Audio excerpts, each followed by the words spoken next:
Hello, everybody, and welcome to the AI Biz Hour show with Andy and John.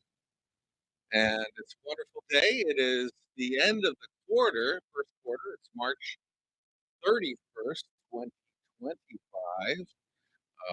I hope everybody had a great weekend. There was really great space this past weekend that had Zoo and Sananon that Andy and myself were on. Really informative and awesome. And I sent an invite to my co-host, and I'm sure let me know. Give me a thumbs up or a thumbs down if you got that. We're doing some. I'm trying to get a little music involved here so I can do my. Oh, perfect. Andy's on the co-host. Awesome. I'm going to start with our sponsor today. Our great sponsor is Virtual Synergy Inc. What if you could free up hours in your day without sacrificing productivity? Successful entrepreneurs know the secret: they delegate. If you're looking for an employee to handle your administrative tasks, there's no better employee than a virtual assistant from Virtual Synergy. Virtual Synergy connects you with skilled human virtual assistants who handle your admin work, emails, and scheduling so you can focus on what truly matters: growing your business. No hiring stress, no overhead, just expert support on demand. Stop managing tasks, start leading your business. Andy, how are you doing today? I'm good. There's been a lot of amazing news over the weekend, and welcome to episode 101. So we're now on our third iteration of how we're doing stuff. So I'm really, really happy that we've done so many, and that we have so many people who just join us and listen and participate. It's really just it's all about you. If you guys show up, we'll keep doing this, and we just want to keep doing this as long as there's really stuff to talk about. So it's fantastic. I had a great weekend. Today is a little bit of a gift. Most of my government clients have today off for Cesar Chavez Day, and so it's a very light day for me. And so here we are. Let's get to it. Let's do some awesome work today. Abs- Absolutely, Andy. And I'm curious, what stands out in terms of what's happened in the world of LLMs and AI agents and business. And I know a couple things that I've took a look at, but I'd be curious to hear what started to get your attention.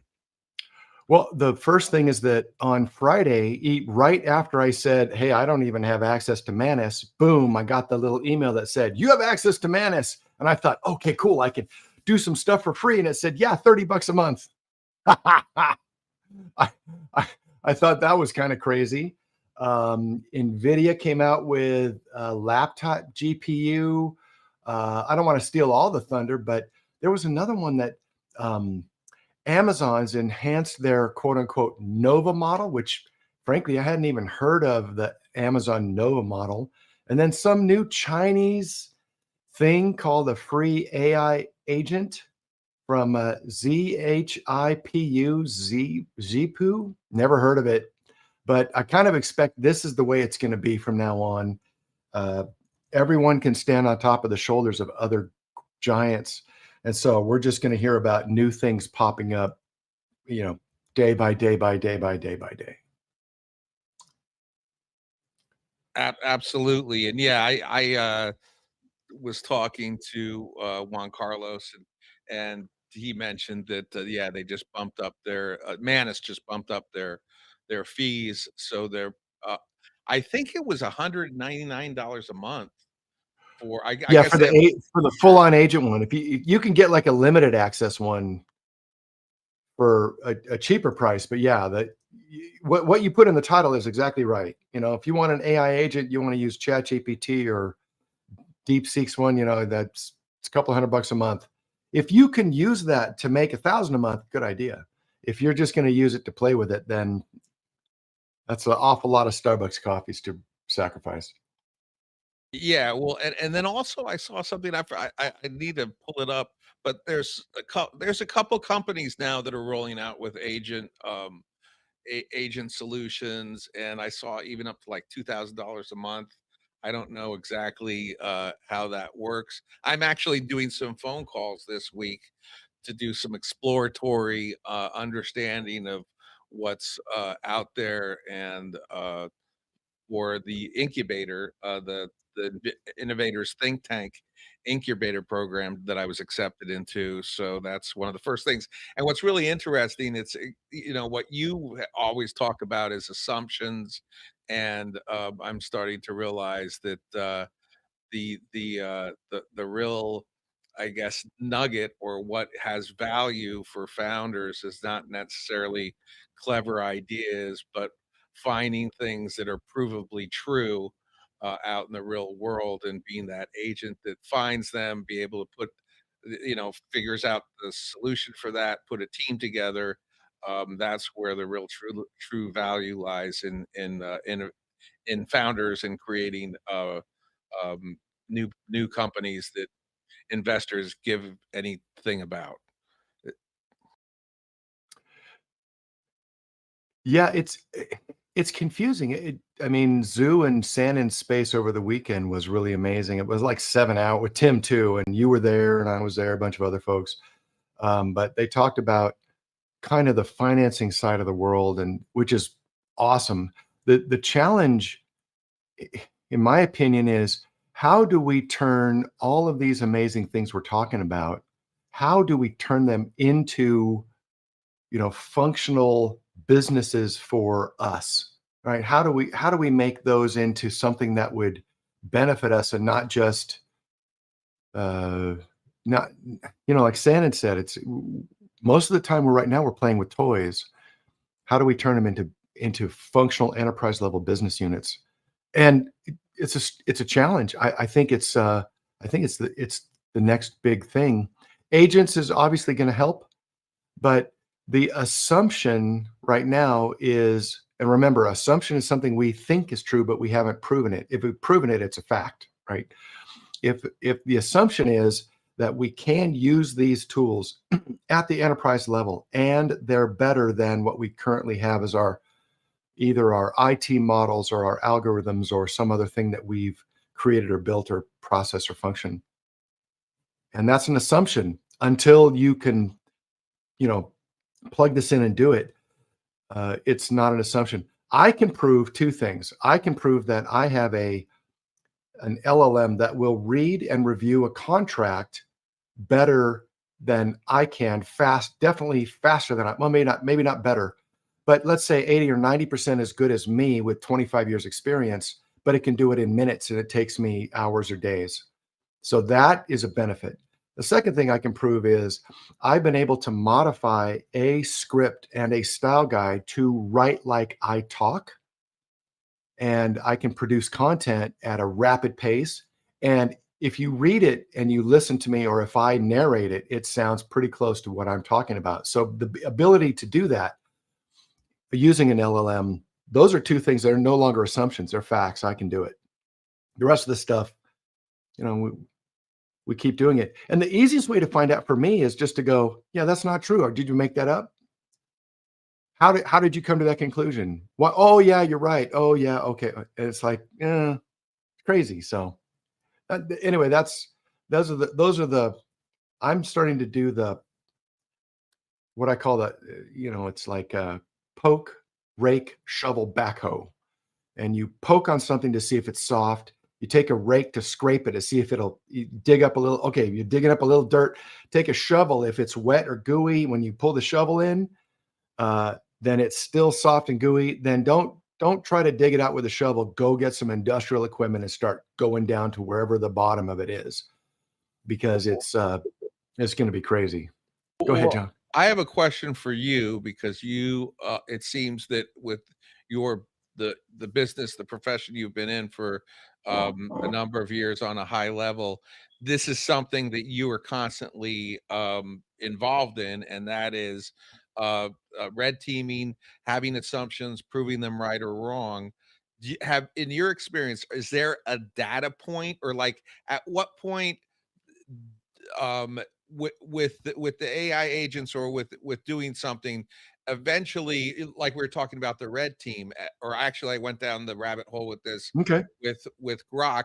At what point do you say, hey, you know what? Because Grok, if you I did this with Grok. I said, be a red team for this idea. And eventually and I go, okay, I'm done. Enough. I get the idea.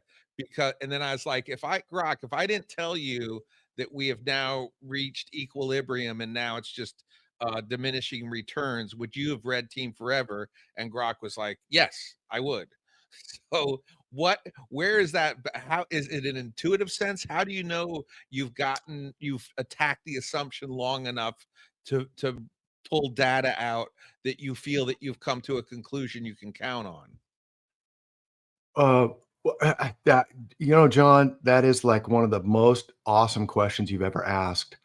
I tend to okay, so I test things as like an inverse pyramid of testing.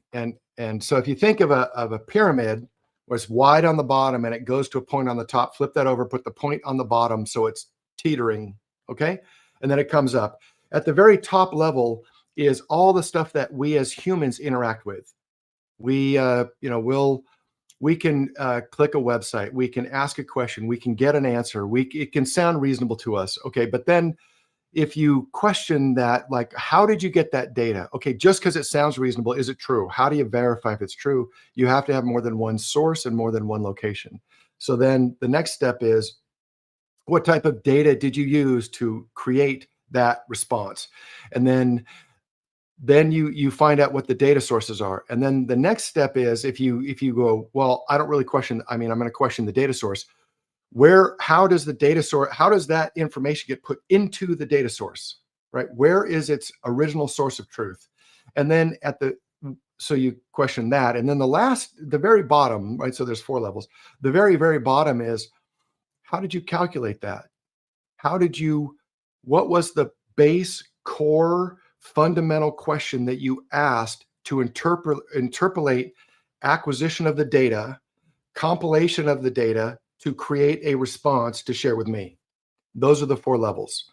And so each one of them, as if you notice, they all become more narrow and more narrow. And what you're trying to do is test to see at what level you need is good enough so you can say that has a level of proof or a level of risk that you're willing to accept. I mean, I think I described a couple times ago that risk is just a decision from 0 to 100, and there's some number that you're okay with, whether it's 60% or 80% or something, depending on the criticality of what you're talking about.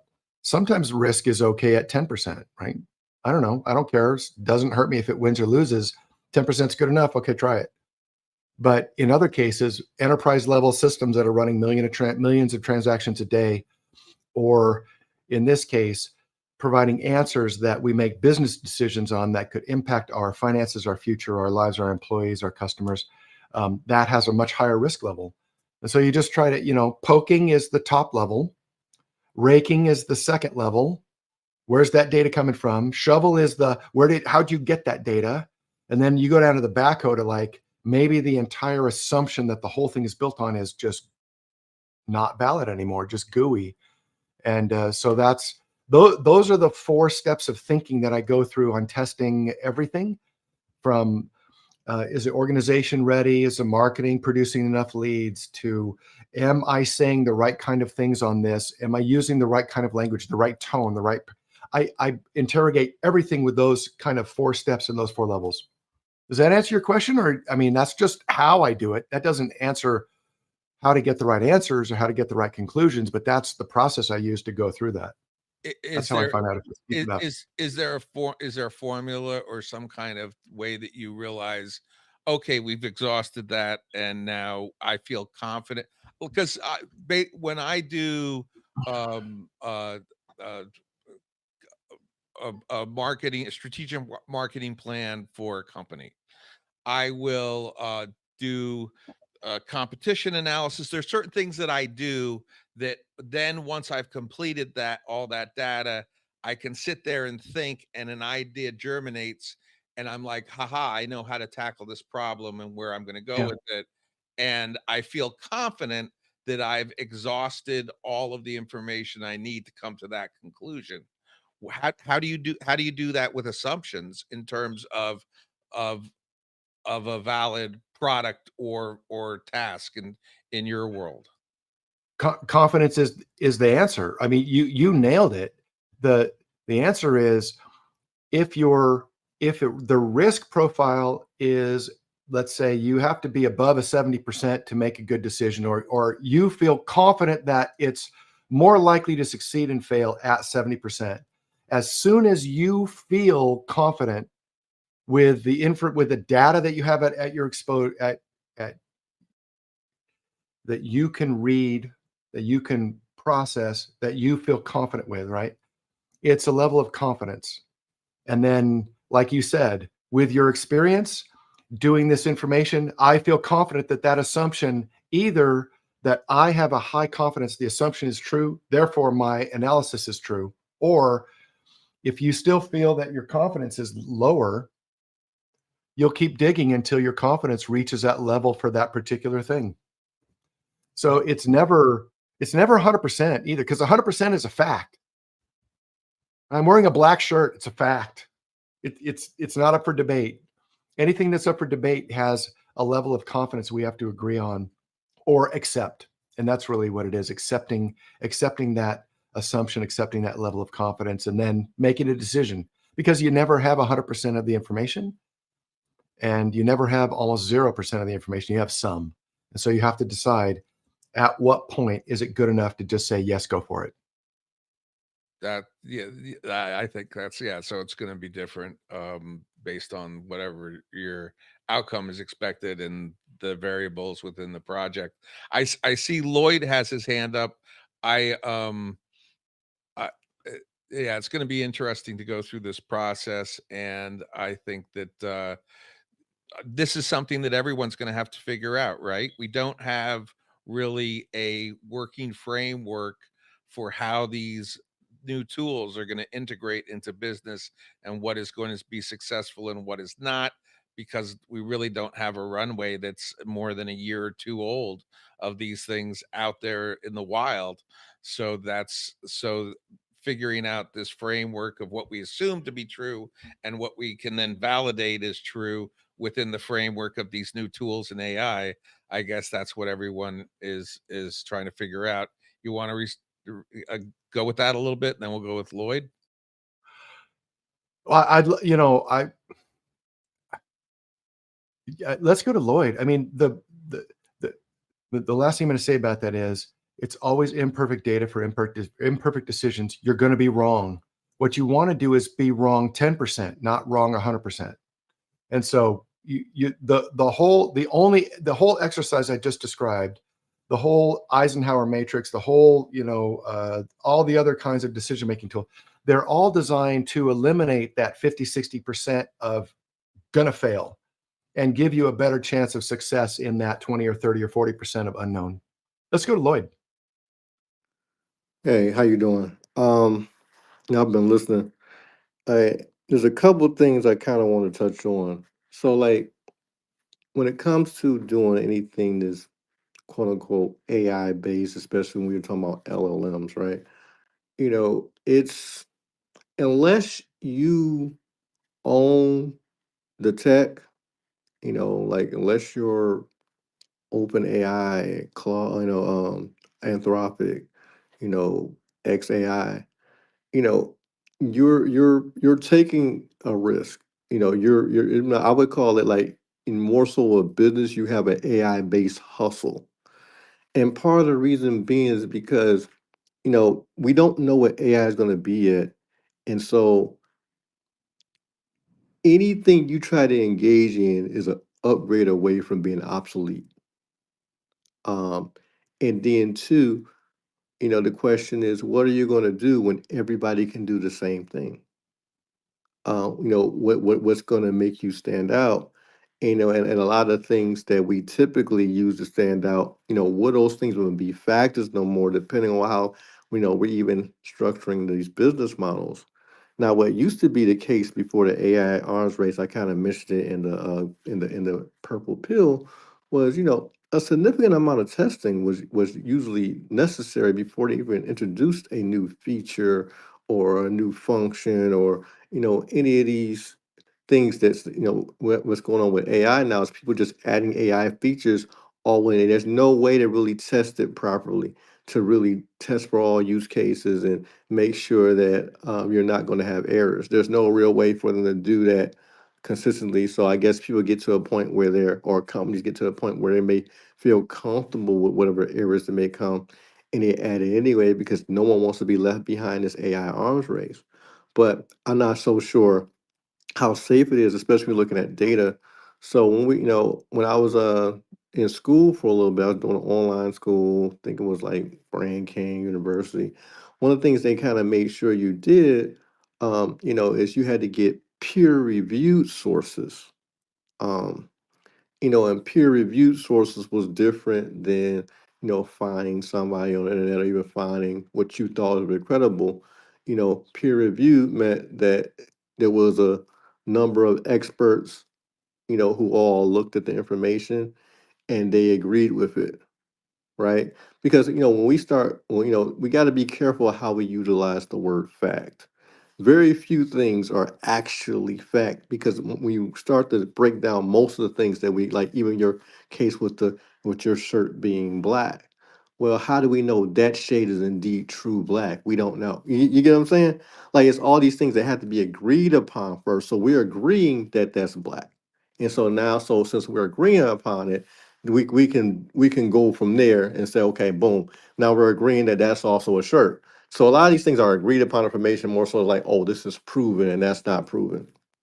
Um, and I think, when we start to look at things as stuff being agreed upon information, just even with words and meaning are agreed upon. These are agreed upon definitions.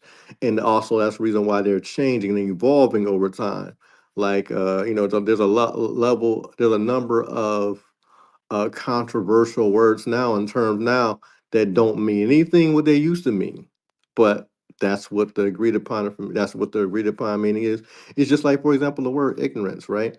Like usually if you say someone is being ignorant, you know, they're gonna take offense to it because because they're saying that they feel like you're saying that they're stupid as opposed to someone that doesn't know information about a certain thing. And Yeah, so you're absolutely right about that, Lloyd. I am 100% ignorant on a lot of things. right, Absolutely. I know nothing. right, Zero. I right, don't know anything about it. But there are some things that I know a little, and then I'm probably more dangerous on the stuff that we know a little about and think yep, we know more than the stuff. Yeah, I'm with yeah, you 100% there. right. And so when it comes like, really what AI is, well, large language models, because there's so many different facets of AI, but this is what we're what has opened up is just, it's kind of loosened the reins. A lot of the things that were really, really tight, a lot of things that are very, very strict. Now there's so much there's reins that's being loosened, and it could be for better or for worse. I think it also creates a lot of different opportunity, but over time, we're in a time period where things have become less and less strict anyway. The idea of professionalism is not quite as tight as it used to be. The things that are allowed on TV isn't as tight as it used to be. So we're just in an interesting time. And so, for those of us who have been around for a while, a lot of the stuff may appear weird, right? But to people who are younger, it's common now. Like these things are not, as weird as they. So now we got all these things that are not proven. We got all these things that that really can go haywire any moment because they haven't been properly tested, right? But this is the new territory. This is like the new testing is as you test it till you feel comfortable, whatever that comfort level is, and then you put it out there. Yep. I love Lloyd. You're so right. It moves directly right into what John was saying about, hey, if you're going to red team this, how far do you go? Well, you can go down to things like what assembler program in Fortran is being used to send information to the chip, and how is it getting processed. You can go there if you really want to, but the reality is at some point you have to accept a it is what it is and then move forward with it, right? And so our my well, I was going to say our goal, that's very presumptuous of me. My goal is always to make the best decision possible. That doesn't mean that my decisions are right. It just means that given the information I have and the criteria I'm using, this is the most likely decision to be successful. And that's all you can hope for. And if you're, in any type of leadership role, and John and I are kind of leaders in this, we don't know everything, but we are definitely leading the conversations. Hey, come talk to us about this stuff. We're interested in hearing what you want to say. We're interested in hearing how you are using these things. I mean, right now on this space, we have multiple people from all around the world, and each one of them are using AI to make their own decisions their own way. Some are using them to create a picture. Some are using them to create content. Some of them are using them to do contract analysis. Some of them are reviewing this language versus that language. What did they mean when they wrote this in English? What does it mean in Spanish or Tagalog or whatever? And we because it's very easy to just, I mean, if you haven't done this yet, here's something everyone should try. Take your whatever you want, write a paragraph, put it in your favorite LLM, doesn't matter which one, and say, translate to simple Chinese. Then copy and paste that into another one and say, translate this into simple English, and see what it says. Try it with all the languages you can think of. It is a fascinating way of how the language models turn what you say and mean into something else. And you will immediately you will identify places where you assumed what you said is what you meant, and what you said could be taken in multiple ways almost immediately. And it is a very good exercise to help you become more specific with your language, to become more effective as a speaker and a writer, is to translate it and translate it back. Just check, because it is true. It will jack up your stuff and it'll make you look at it and go, I didn't say that at all. Yes, I did. I meant this other thing, not that thing. And so it will help you. I But think it yeah. also helps to use dictionaries. Oh yeah. It's this very simple thing, but like a lot of people have no idea what the words they use every day actually mean, like dictionary wise. And I know it sounds weird, right? But No, it's it's so true. It's absolutely true. Or they use them in it's kind of right, but not really. It's like, yes, it fits, but it doesn't match the context of what you're really trying to say. There's a better way to kind of intimate what you're saying. But yeah, and English, by the way, English is the worst in this whole category. English is the most challenging because English is an amalgamation of all kinds of other languages. And so we have 5 or 6 or 7 ways to say a very simple thing. They all mean something different. And in fact, in English, there's a very famous video of to be or not to be, that is the question, right? But if you emphasize each one of the words, it means a different thing in the sentence. The same thing that if you said, I didn't say that she took the money.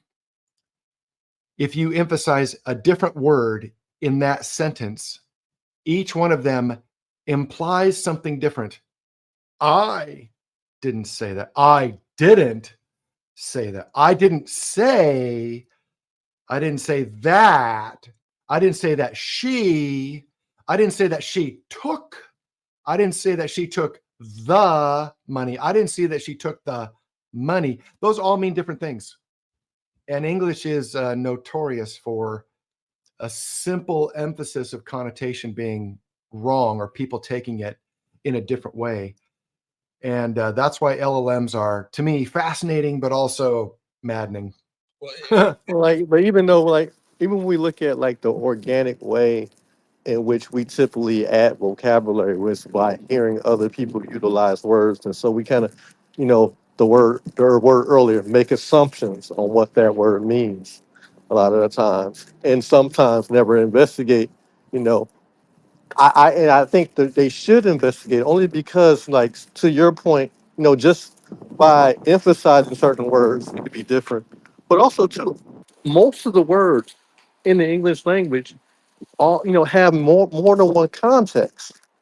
And so, a lot of times because we're familiar with a certain way or because of the way in which we mean a word, we assume that everyone else means the exact same thing by that word when we hear it.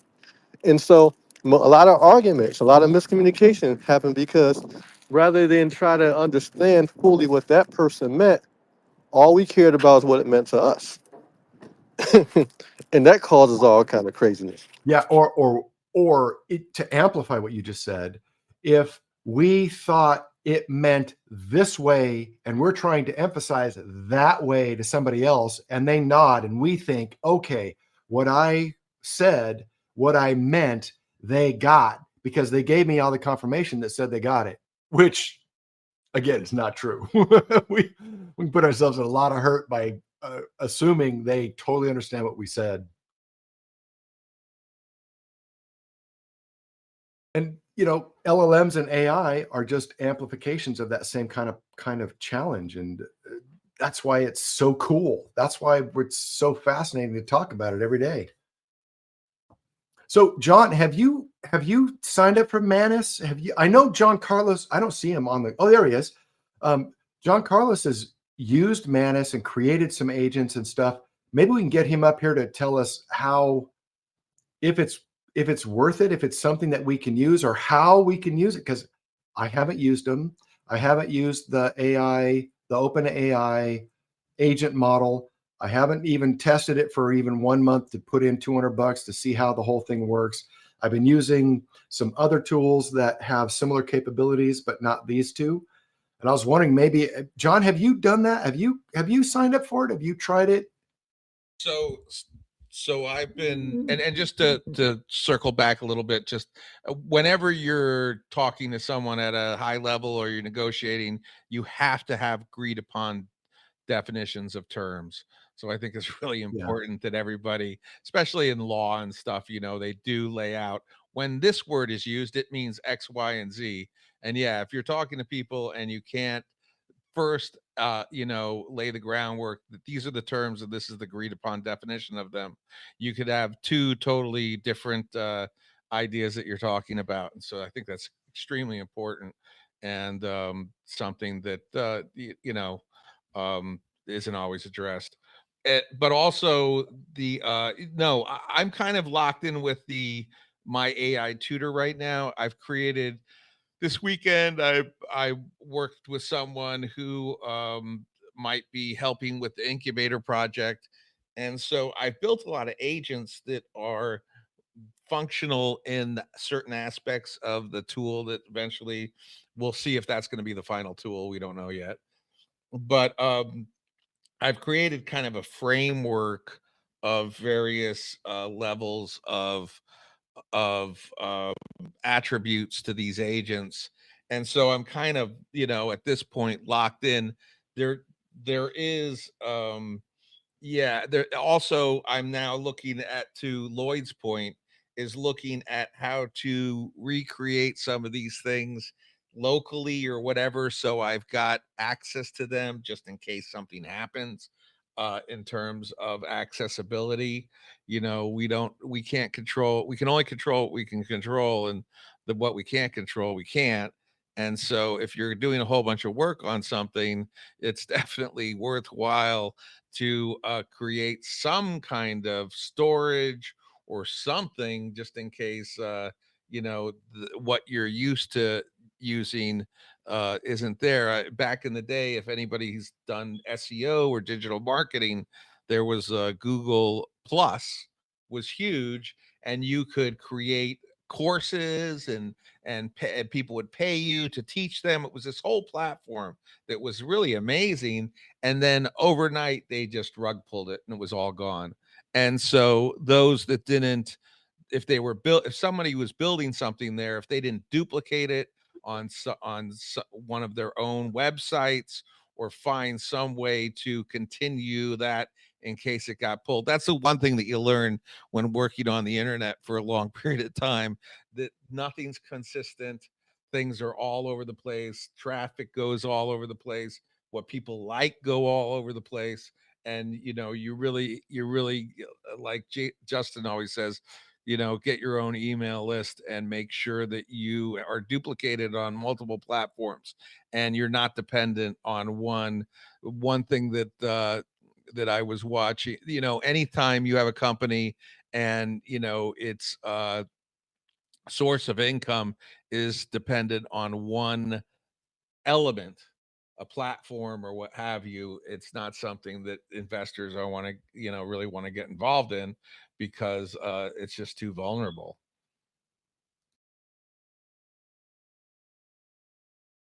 Yeah, I, if you have a platform, or if you are building your community on a platform, and John and I are building a community here on X, we live stream this to other places, but the majority of people watch it here on X. And frankly, more people watch the replay of the live stream than watch it live. And as many people listen to or at least listen to part of the space as join it live.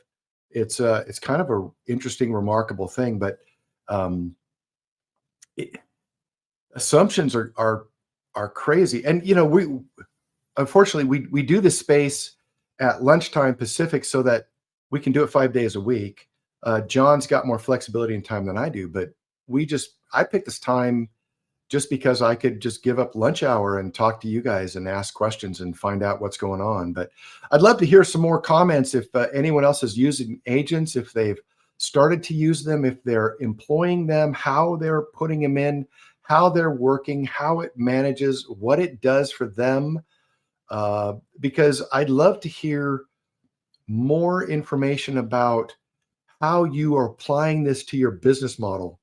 How does this make a difference in your business life? Is it helping you make money? Is it decreasing your time and effort? Is it increasing your effectiveness? I'd love to hear those things, because that's kind of what we're here all. That's you can go to any AI space in the world and hear about context windows and temperature settings and what the new models are and whether you're going to do an agent and how you stack things. Yeah, we talk about that too, and we talk about the latest news, but I want to hear how you're using this to help your business, like Lloyd was talking about. Oh, we lost him. Bummer. I like Lloyd. Hope he comes back. But yeah, let's get some more speakers up. Let's hear some more inputs on that. Or John, why don't you go to the news for a little bit while people are finding the unmute button? I'm number one. Could everybody please take this and share it, repost on your timeline, quote it.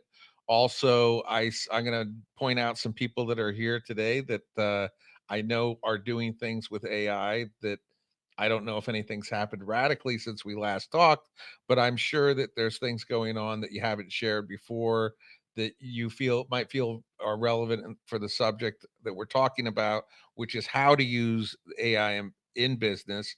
Plus, if there's anyone who's tried Manus or Open AI Director, or are building agents that are becoming somewhat agentic, or just solid agents that they're using for their businesses. Today actually I kind of started to go out and really solicit hard for copywriting, because I've built some agents that really work great for that. So Mr. E is here. I know that he's always doing innovative things, and I hope that he could try to grab the mic. I know Dylan's doing innovative things. If Dylan, you'd want to grab the mic, that would be great. Also, Juan Carlos is always, I know he's probably got a lot going on.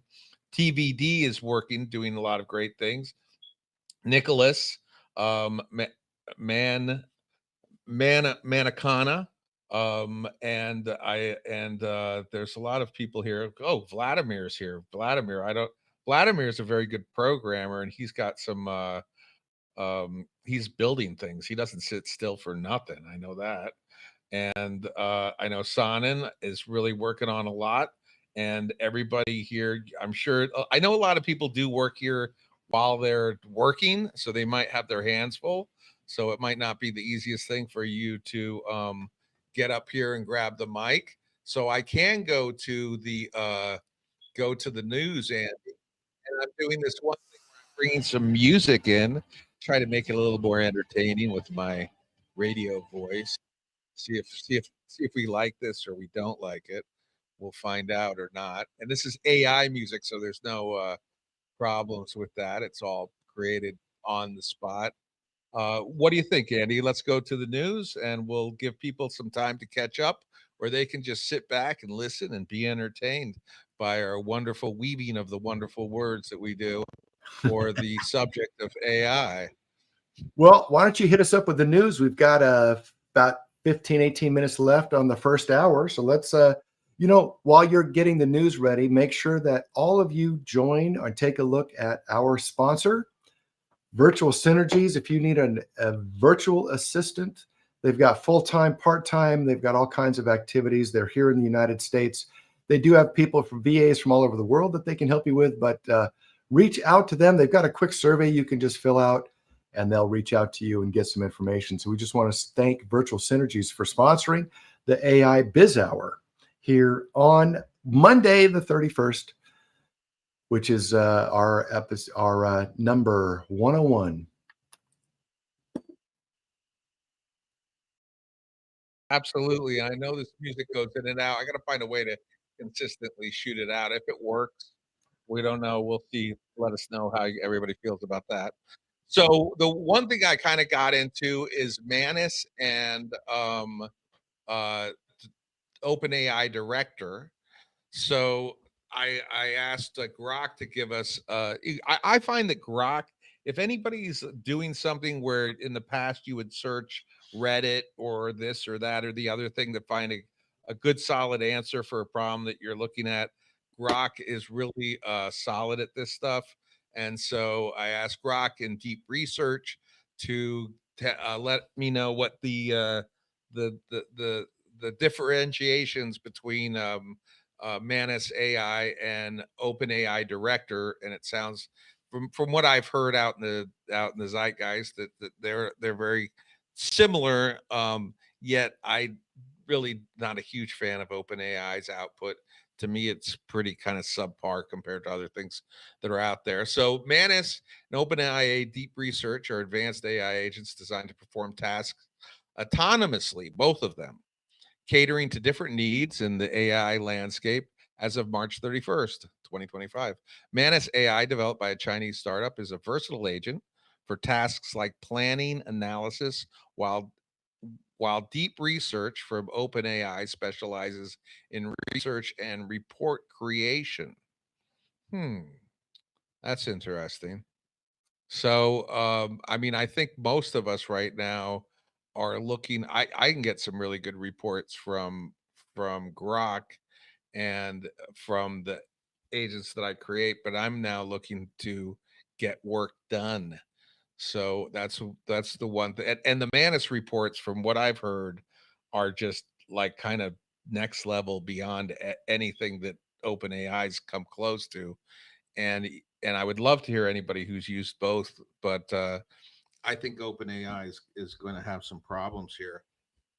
Manus is a general AI agent that can handle a wide range of tasks, such as trip planning, which is ridiculous, who cares, stock analysis, and educational content creation.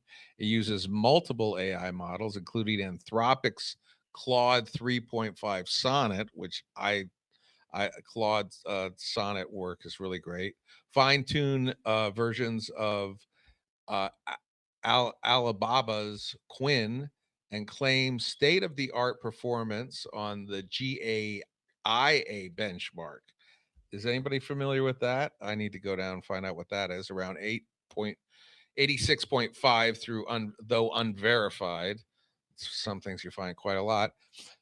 It offers pricing starting at $39 a month for starter beta and up to 2 current tasks, and $199 a month for beta pro with up to five concurrent tasks. So that was the one thing that Juan Carlos was talking about.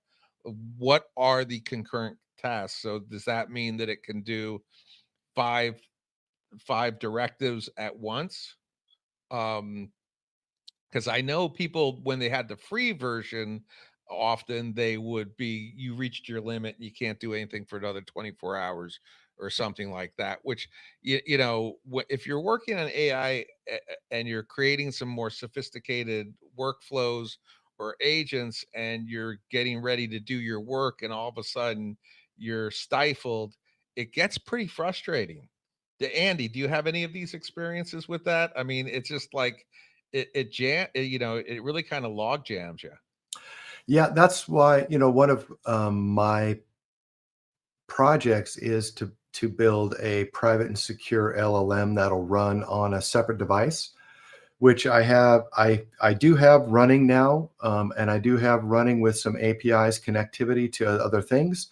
And then the next step is to put all this entire compute into a virtual machine on in like Azure or AWS or something like that, which I'm working on right now. It's not very difficult to do. I just again, it's putting the money out, making sure that it works, testing it, and then being able to use it. The problem with the local ones, whether you're using Ollama or LM Studio or even with AI Tutor, it's a one-step process. It's a serial set of activities. You do one activity, it gets a result. Then you can do the next set of activities and a result. Next step of activities, a result. And with ChatGPT or DeepSeek or Perplexity or Gemini, you can simply open up 10 browser windows and just run 10 sequences at the same time. And you can't quite do that with a local LLM or some of these agents. An agent still has to do some level of processing, either in some type of computing environment. And so you still have to do it, right? It's okay if you do things in a sequence, which is a serial way. Parallel is when you can ask it to do 5 things. It goes out and gets 4 answers. And then the number 1 step then takes all the answers, collates it together, and then produces the report. So those 4 sequences can happen at parallel, and then the resulting compilation can happen at one time. But it's still just, you have to remember, it's just a computer. It's just a simple device that will answer every question you ask it. A CPU only does 2 things. It will either add, well, it really only does one thing. It will add some set of things together or add a sequence of things together, which is. Hey, Andy, I don't want to cut you off, but Yeah. sometimes you told me I need to, and I Yeah. can kind of get that telepathic feeling right now. We've got something going on here, which I think we'd all be kind of excited about. There's a new person to the party. His name is Party Party. He has AGI for president in 2028. Now, I don't know if he's bonkers or if he's serious, but I just thought we'd bring that up and maybe he could speak. Yeah, let's go. Going on there. I think that is that your hand up, or are you waving? I'm not sure what he's doing. He might be morphing into something new. He seems to be laughing. But AGI for president. What if you?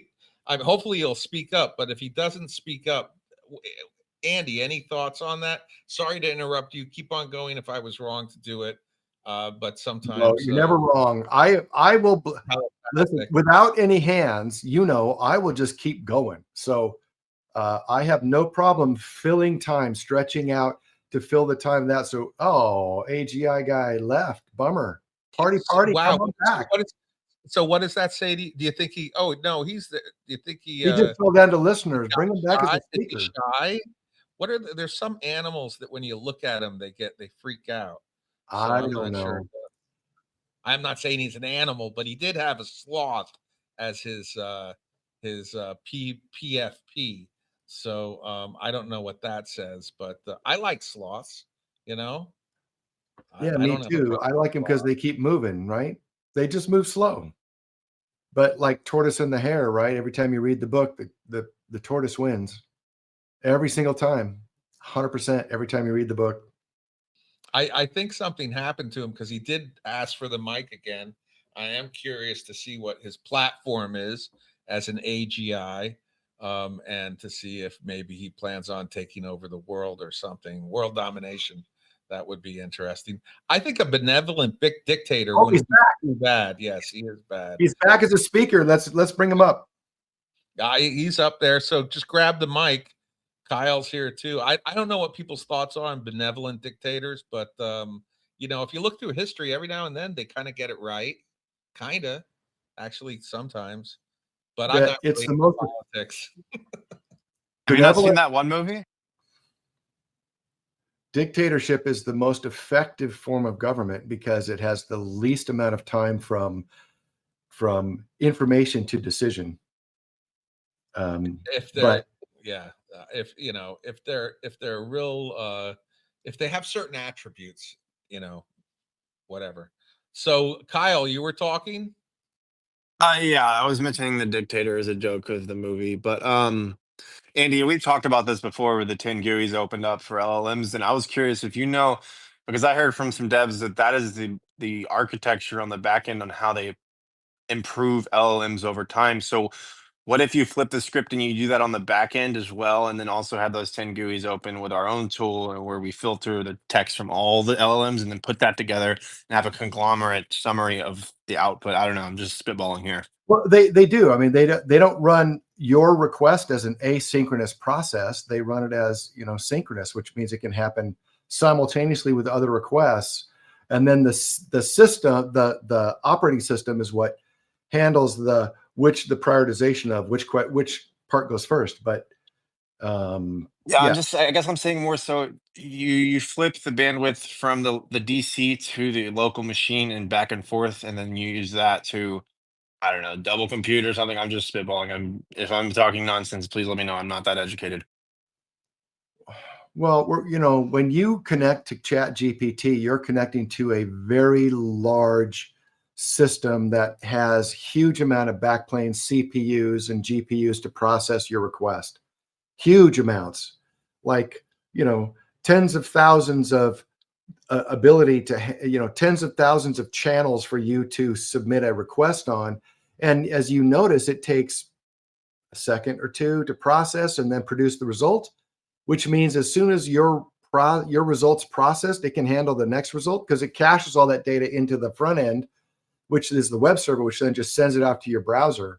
That's why it takes some time. It's not taking time to process your request. It's taking time to send it to you as a way of buffering some of the request information. So I see. So you're telling me it's a bad idea to promote uninstall all apps when not in use? Just kidding. But yes, everyone do that for fun. that's funny. Every one of our computers does the same thing. Do you When you realize that that would tank Apple if that happened? It would legitimately, maybe let's all do it and see what happens. well, So, yeah.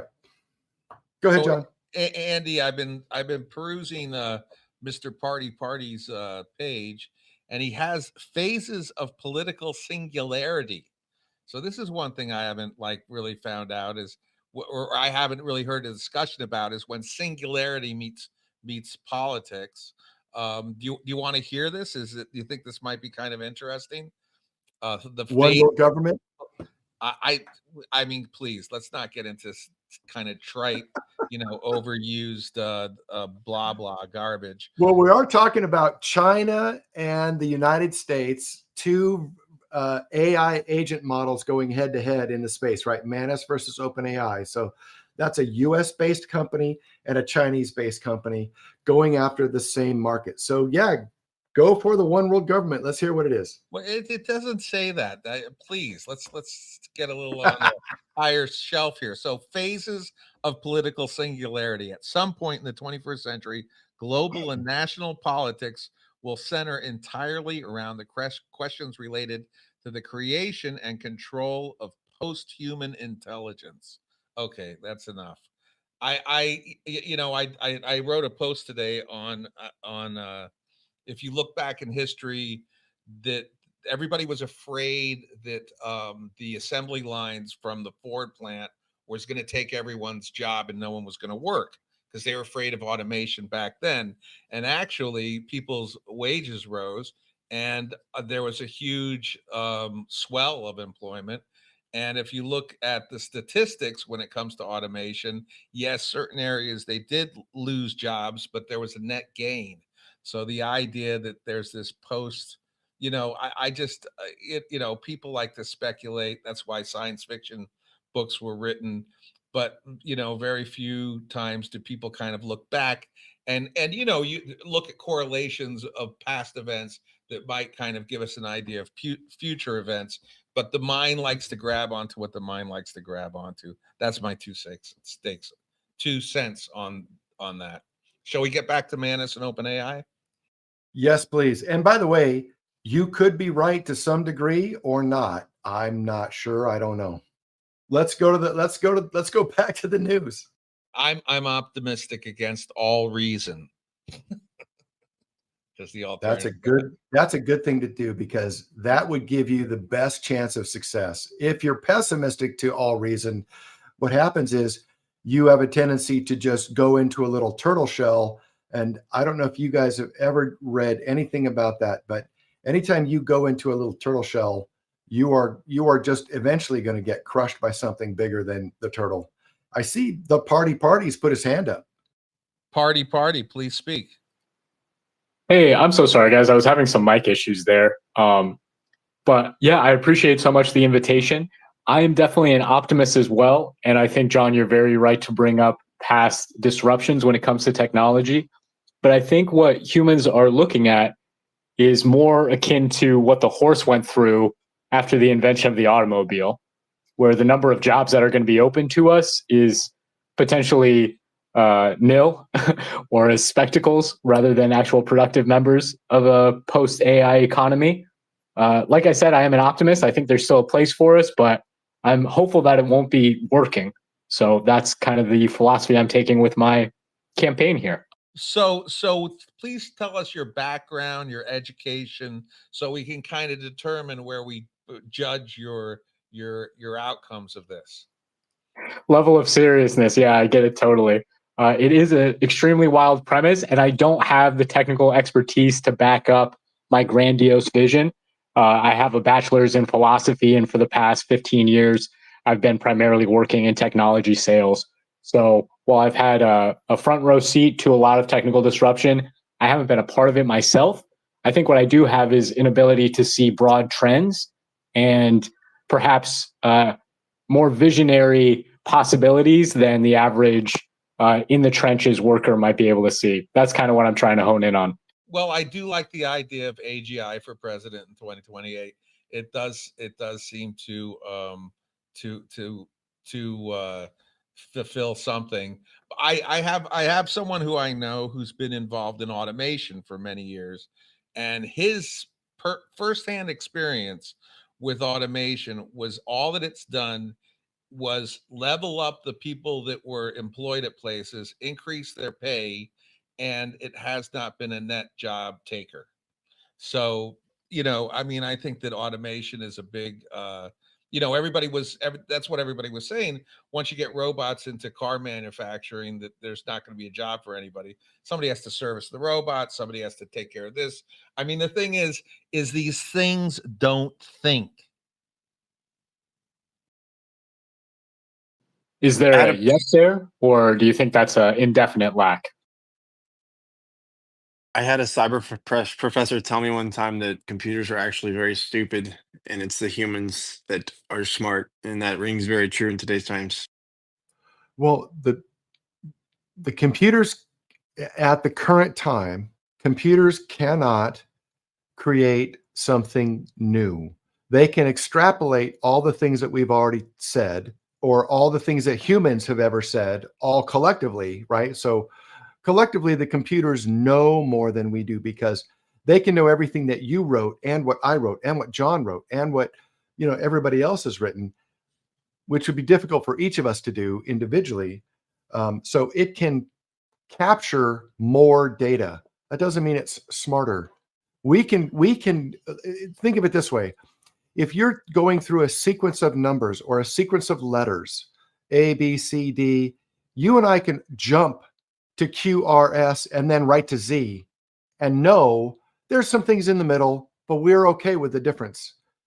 A computer algorithm will not be okay until it fills in all the rest of the gaps, and it will So produce some level of information. Yeah. that gives me the idea, like, how do computers read? I mean, of course, it's binary bits and bit streams, but like, what if you can emulate the human mind, like you're saying, how we skip over words and skim? What if you can somehow train that into an entire NVIDIA DC cluster? You But know, where that's what it does, right? okay, So I'm sorry, I don't know the back end of AI that well. So okay, if you so get the first IBM Watson, the first thing it tried to do was to predict the very next word, right? So it said these letters in this sequence are a word. Let's predict the next word. And because of that, it had to provide context around what the words mean, what they're trying to say, what their blah blah blah means, right? Now what they do is what they call it's a parallels, I forget what they call it, parallelization or something like that, where it basically absorbs the entire thing at once and then says within this whole thing, these are the frequencies of these kind of activities happening. Therefore, a higher frequency of that thing happening that we can absorb this all at once. Then that can extrapolate into a higher frequency of that being in the response we need to generate when it does that. And it creates a quote unquote quantization. I'm probably saying that wrong. Of those frequency events as it breaks up those things into essentially tokens. And so what happens is if you have okay, this is how you can learn the models, right? The model has the name, its basic architecture, usually Llama or Qwen, and then it takes and it says a number like 1 billion, 4 billion, 8 billion, 27, 70 billion. That's the number of parameters that it's absorbed in order to produce its basic model. And then there's usually a 4 or an 8. And the 4 is its quantization. And I'm saying that wrong. I'm sorry, but you guys can figure this out. A quantization number, which basically says I'm using a four square kind of quantization to predict the highest number of frequencies for that event to happen again. Or an 8-bit, of course, then would take that times, double it to 8, a sequence of 8 or a 8-bit or some detail around that. But essentially it makes it more likely to produce a result that a human would agree with, understand, and accept with a higher quantization number. And so you end up with, it's essentially just math. A 1 billion model with 4-bit quantization. I think that's, by the way, I'll look this up so that next time we get it exactly right. But that will give you a good result on a scale of okay to great. Okay, kind of okay, good, really good, fantastic, and great. It'll give you a good response. A 4 billion model will give you a even better response. 12 billion, a 70 billion model will give you even better, almost fantastic results. The current models are in the larger than 70 billion parameter models where they're doing even more than that, 20, 30, 40, 50 billion. X that model, which is what you get with these new models being built so quickly, so fast. That's why DeepSeek came out so fast with such a small training model, because it's basically saying let's just pick a 70 billion parameter model with 8-bit quantization, can take that, we can train it with new data, it'll produce even better results so that it will refine the temperature of its variance in responses to a smaller number. And then that way it'll produce a better, quote unquote, better result. More likely for humans to accept and understand and not be an assumption, be closer to a fact. Right? Remember, isn't it's Manus not all facts. Isn't Manus rumored at like 638 billion or parameters or something like that? Like there's a huge model coming. I don't know. I have to look it up. Like I said, I just got the thing to check it. So I couldn't even do any real research except for what other people said, not what they said. So I don't know. I'll have to check. But like the other one that I just posted in the pill, Zipu, ZHIPU.ai or ZipuAI.cn. They have all kinds of foundational models. They have, but again, I don't know what their productization is. I don't know anything about the models. So we'll have to figure those out. But the bottom line is, okay, again, it goes back to your use case. What are you trying to accomplish with the LLM? Which is why we have the AI and Biz Hour business. So if you're trying to do things like read every piece of data that's in this database, extract the entire schema, and give me a list of all the data elements I can extract and what they mean or what their parameterization is, what type of data, blah, blah, blah, criteria of it in a data schema. Then create some interface extract that we can use to make a request of that database and get these data elements and their dependencies and relationships, and then share that with some other system. If you're using that kind of a small, very narrow niche thing, you probably can train a 1 billion or 4 billion parameter model to only do data elements and data schemas and interfaces. Probably would do a fantastic job. If you're using it to write code, like and then connect it to the Replit repo in GitHub or the well, there's three of them, like Replit, N8N, I forget the other one, Cursor. If you connect it to those, they say this is the parameters. So they create a chromed version of a browser interface, an HTML page essentially, with a CSS file over the top of it, so that it will take the data, process data, and then create the framework with cascading style sheets on top of that, using some kind of XSLT to pull the data and then format it into those two pieces and then dump it into a page.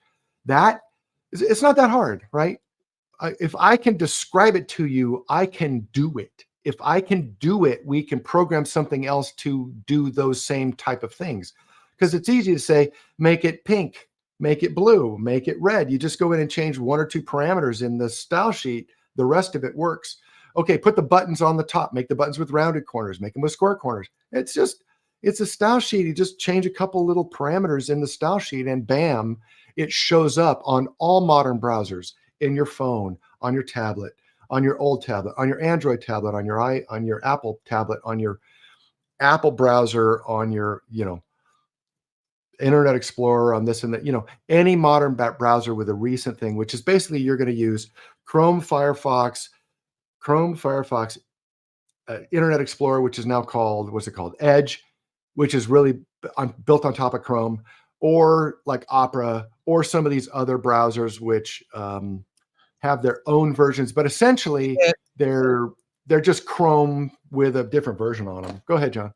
So Mr. Ish shared something with me in the back channel, and I was hoping that he has a moment to grab the mic to kind of go over this. I'd rather him go over it than myself.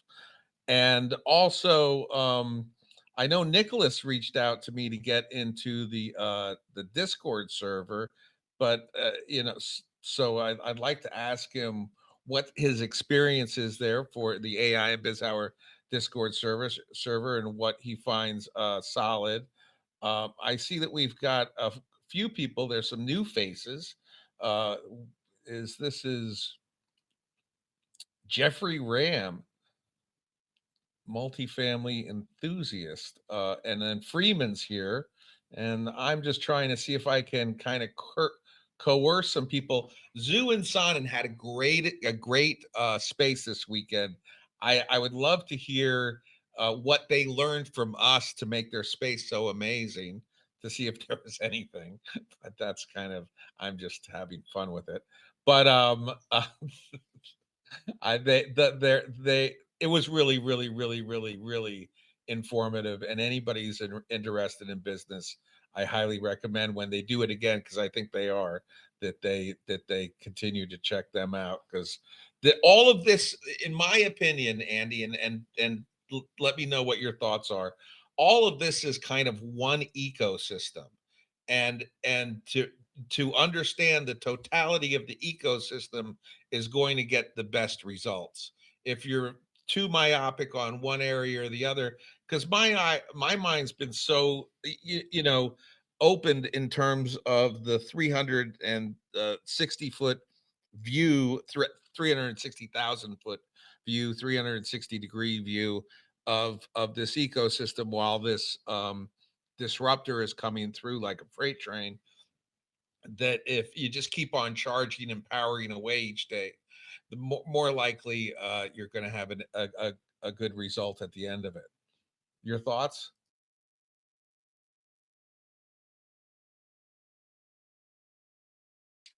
I have a thought that I don't know if you want me to share. So Kyle, tell us about Kyle. What's Kyle going on? is What's going on with Kyle? You seem to be a little scattered. But I get a sense like maybe you have a bit of a background, but I'm not completely sure. Set me straight on who Kyle is and what's going on with Kyle, because you do contribute a bit, but I really don't know where you're coming from yet. well, you see, I retired from the Valley after trying to alert someone about something, and I can't find a job. So I'm trying to figure out. Hold. Stop right I there. was not about to You go personal. I was about to say something. Kyle. You retired from the Valley. Now, can you explain to us what that means? And That means that I then was we're going to go to working. Mr. E. And then we're going to go to Mr. E. That means I was working for this Lord Farquaad of the Human Flesh on a robot farm, Oh, and I don't care to work for them anymore. So, okay, Mr. E, Kyle. please. Yes, yeah, Mr. E, please, exactly. Mr. E, how are you doing today? Hey, I'm good, John. Sorry I missed your centennial episode last week. I was on the road driving, another driving day today, but I did an app on the phone just kind of while I was going along. And so I was like, oh, that was pretty cool. So thought I'd stop for a beer on the way home, and just about there. Got about 5 minutes left to go up the road. And so I was like, all right, well, I'm listening to you guys. I popped into V0 Dev on a Brave browser on the phone and drop the artifact. So we'll see what this looks like in a minute. But another one of these kind of templated approaches to everything, I think that's really working super effectively. So maybe to respond to a question you had earlier about workflows and that type of thing. So regardless of any workflow we're going to put in, we talk about the reliability of each step, the workflow, the processes, the ins and outs, what LLMs needed at each step for the task that it does, right? And think of it, with a phone support tree, but it could be anything, any process, right? Even a development engineering process. So what I'm finding is like a way to prototype how a process would flow is don't like write prompts other than based on this response, I would pull that template, merge this, paste.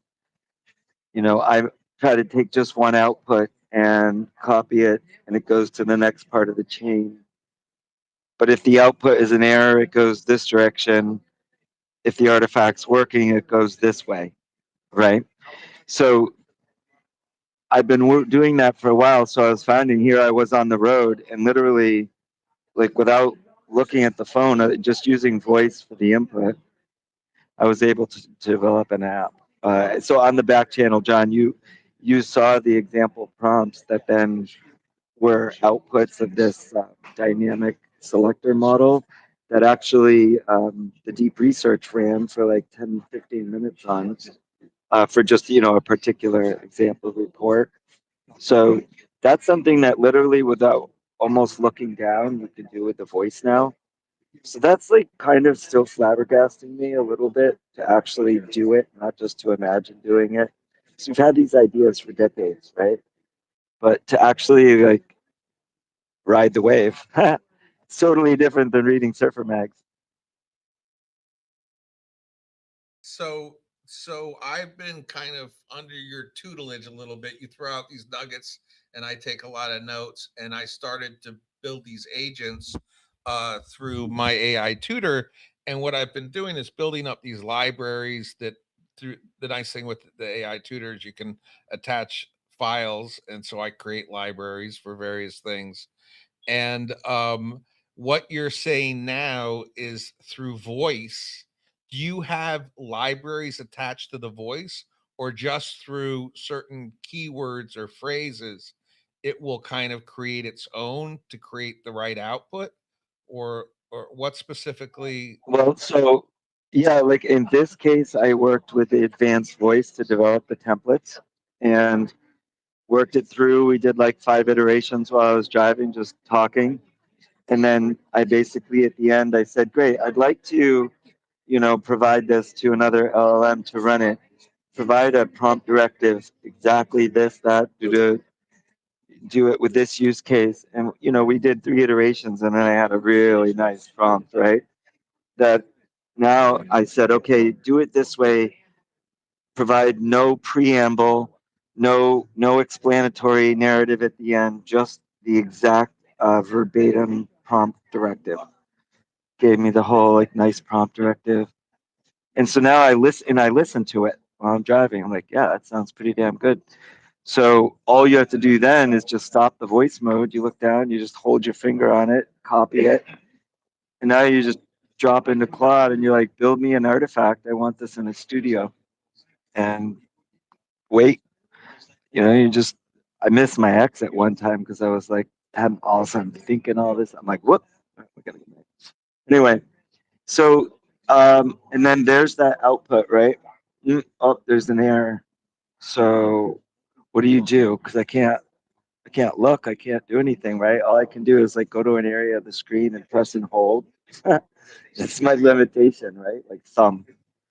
Um, so copy the Claude artifact that failed, and well, the first one was actually nice, it was slick, but I wanted more and more. Get greedy, right? Do this, sort the list, add this feature, and then that fails. So then you look and just copy it, go over to Gemini, drop it in on the 2.5 model.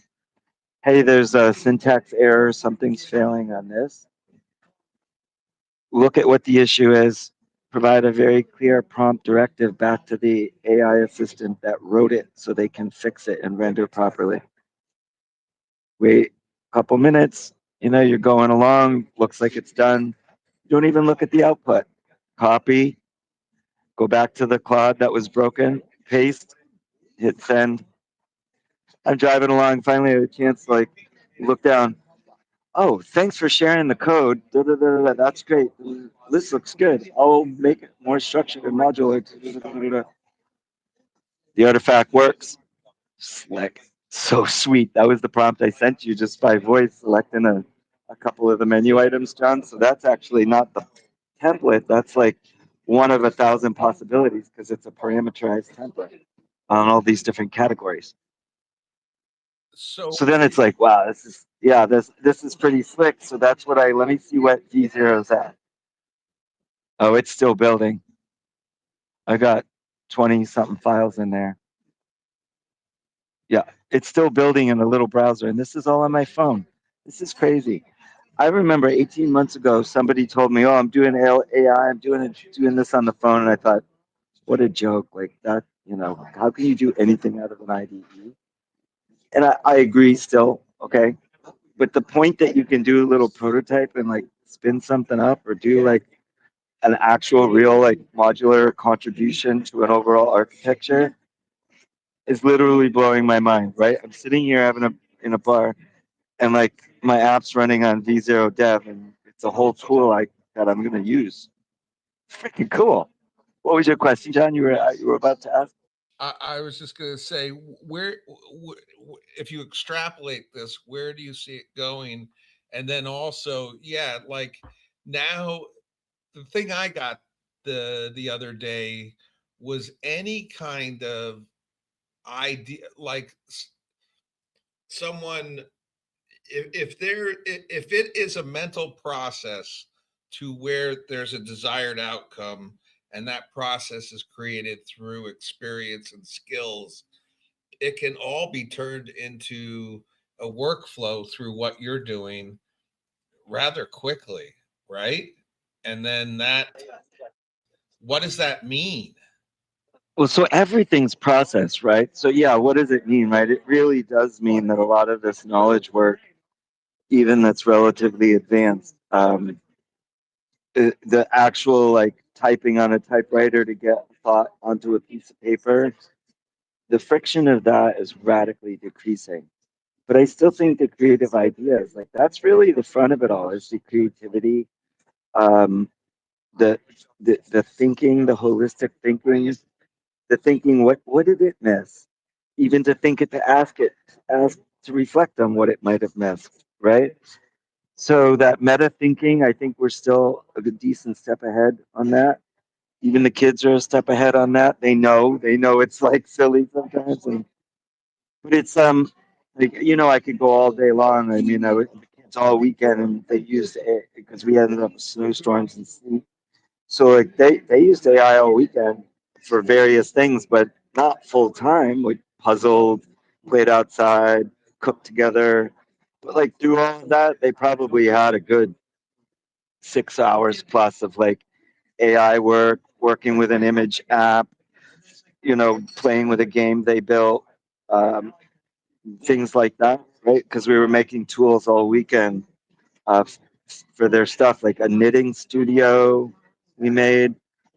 We made a whole another SVG studio because, like, my youngest was reading The Ogress and the something. And so, next thing she knows, she had like an Ogress studio with SVGs and a whole layout, layers, turning them on and off. Like, Claude, I want more crows.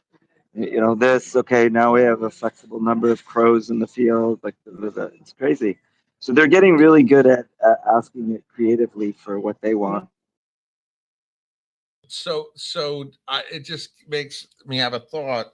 So, like back in the day, you had King Arthur, and I guess Merlin was his guy that would try to filter King Arthur's desires through the element of the cosmos, whatever that is, and then come up with an outcome. By this framework that you're doing, the the Merlin has one task and King Arthur has another, to see the vision and figure out how to make things work. And then Merlin takes that and runs it through whatever mystical alchemic thing to come up with the answer. Is that how it could kind of be a new kind of paradigm in terms of those with vision, understanding, but they still aren't, that's their focus. I And don't then know. I don't know about the oversight of steering your master and being the wizard in control, if that's going to be the AI. But I do think that we all essentially have the magic genie bottle in our hand, just about. Like it's going to be kind of rub it and get what you wish for. It's going to start, with all of this web, digital world, schedules, the logistics, manipulation of information, right, is first, whether that's in the form of your schedule, digesting the topics of an action plan that flows out of an email, whatever, right? But then I think, through robotics, which is here as well, the interesting thing is the conjunction and the intersection of co-maturing technologies and co-enabling aspects. So robotics and the spatial awareness, some of the other things really, that's going to move it into the analog world, right? And the interfaces, just like we think of APIs for our connections with our apps, start thinking about trailer hitches, right? What's the interface in the analog world? Okay, same thing, right? Modular, standardized, like interfaces, uh, you know, things like that are what we're going to see in the 3D world. All kinds of modularity and manipulatability. That probably will surprise us. Hey, Mr. E, do you think it'd be feasible to legitimately siphon compute between LLMs, if that makes sense? Because all we're really doing is we're in a CLI committing a query. And if you do that between all and then take what you want bits and pieces with, like, I'm a networking guy, so like a software defined WAN type thing. But like, do you catch my drift at all, or do I sound crazy? If I get what you're saying, it's almost like a lot of people could be asking the same things. So can you, so I mean, this is essentially like, let's say you're doing factorization or something else to, if you've done it once, add it to a table. Then the question of, is the lookup to the table less of a compute or less time or latency than generating the result, right? Whether it's an algorithm or a prediction. Are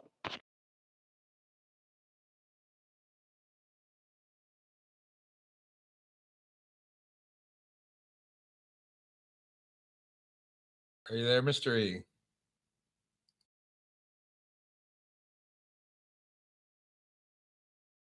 Yeah, I think my King Arthur and Merlin was a little out there, but just yeah, I mean, I was just mentally trying to place, where the where this is taking us. But as Ross would always say from Tech and Schools, just focus on where we're going today and what we can do today, because that's really all that matters. So, okay, we've got some technical issues, I think, but No, we're still so here. We can hear you, John. You're good. all righty, excellent. So we've got hands up. I see that the Party USA. What would you like? Do you want to add something to this? Well, I just wanted to say, I think those are all great points. And it's not just knowledge work that AI is disrupting, but also consensus work. Something like a middleman in a deal process, as well as I would say a government official, a politician, somebody who's having to build coalitions.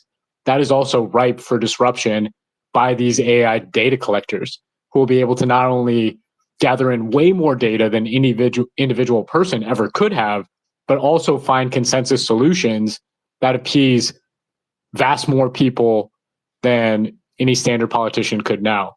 So that's where I'm kind of driving with my effort to develop that kind of framework and hopefully, find some consensus along the way. I can say I'm based in Milwaukee, Wisconsin, and I have had a great amount of success already working with political parties, third parties that are diametrically opposed, like the Democratic Socialists and the Libertarian Party of Wisconsin. So I'm hopeful that that will be harbor in the storm as more and more disruption comes. But appreciate you guys having me on, and bless us all in the future. I mean, I can see in the sense that if everybody says what their wants are, what their their limitations, the trunk, I can go up to this point, I can go to that point, and then you'd have something that would go out, because again, these things can't think, but they can take a whole bunch of data and put it together really fast. That would be saving a lot of time, although I've never worked in high level of negotiating in the realm of politics, so I don't know exactly how these things work out. I hear this, that, and the other thing, but usually there's a group of people before the executives are the last to speak after everything's worked out beforehand.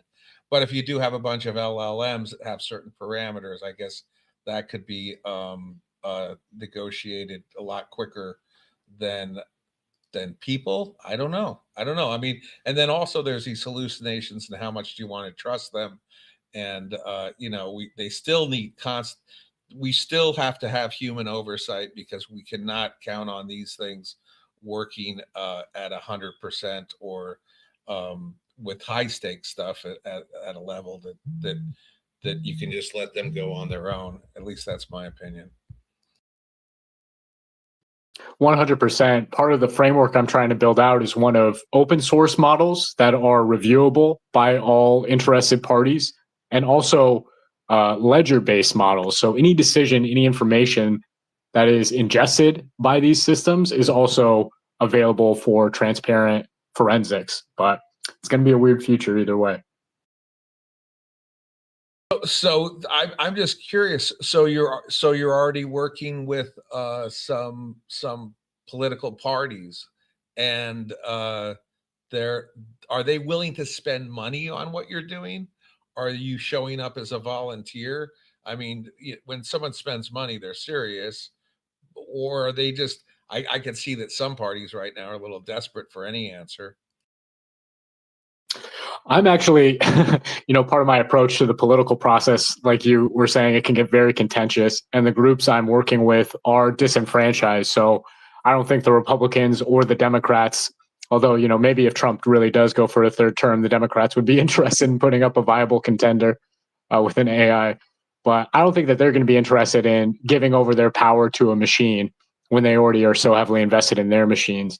What I'm hoping to do is bring the kind of radical cost savings that AI is opening up in the private sector, where companies are already foregoing hiring software engineers. We're seeing massive disruptions in fields like graphic design as far as the amount of money companies have to spend. I'm hoping to bring that same thing to the public political realm. And there have already been sizable moves in this direction. Overseas in Taiwan, there's been a very interesting move where a group of university students replicated a government website and the services offered through that website, put it up online, and that implementation, through the improvements they made to it, actually became so popular that the government adopted it wholesale. So I think there are lots of little ways like that we could potentially improve city services. Here in Milwaukee, we have a litter problem. So I'm trying to come up with an AI-powered game where citizens can report the location of litter and then also be incentivized to spend their free time picking that up and be rewarded with not only points in like a video game setting, but also potential kickbacks from affected businesses, private parties, even people who would be interested in that. So can we diffuse the information about what is wrong in individual cities and then use AI and gamification, things that people find actually fun and fulfilling, to address those problems at lower cost than the city could? That's the direction I'm going initially. Are you using, what LLMs are you using? Are you using a local like, how are you setting this up? I mean, because the other thing is too that the story of IBM, where it won the chess championship, and then they found out that there were people behind it. Actually, it wasn't what they said it was, and so people. I mean, I don't know how sophisticated certain groups of people are to do a little deep dive to find out.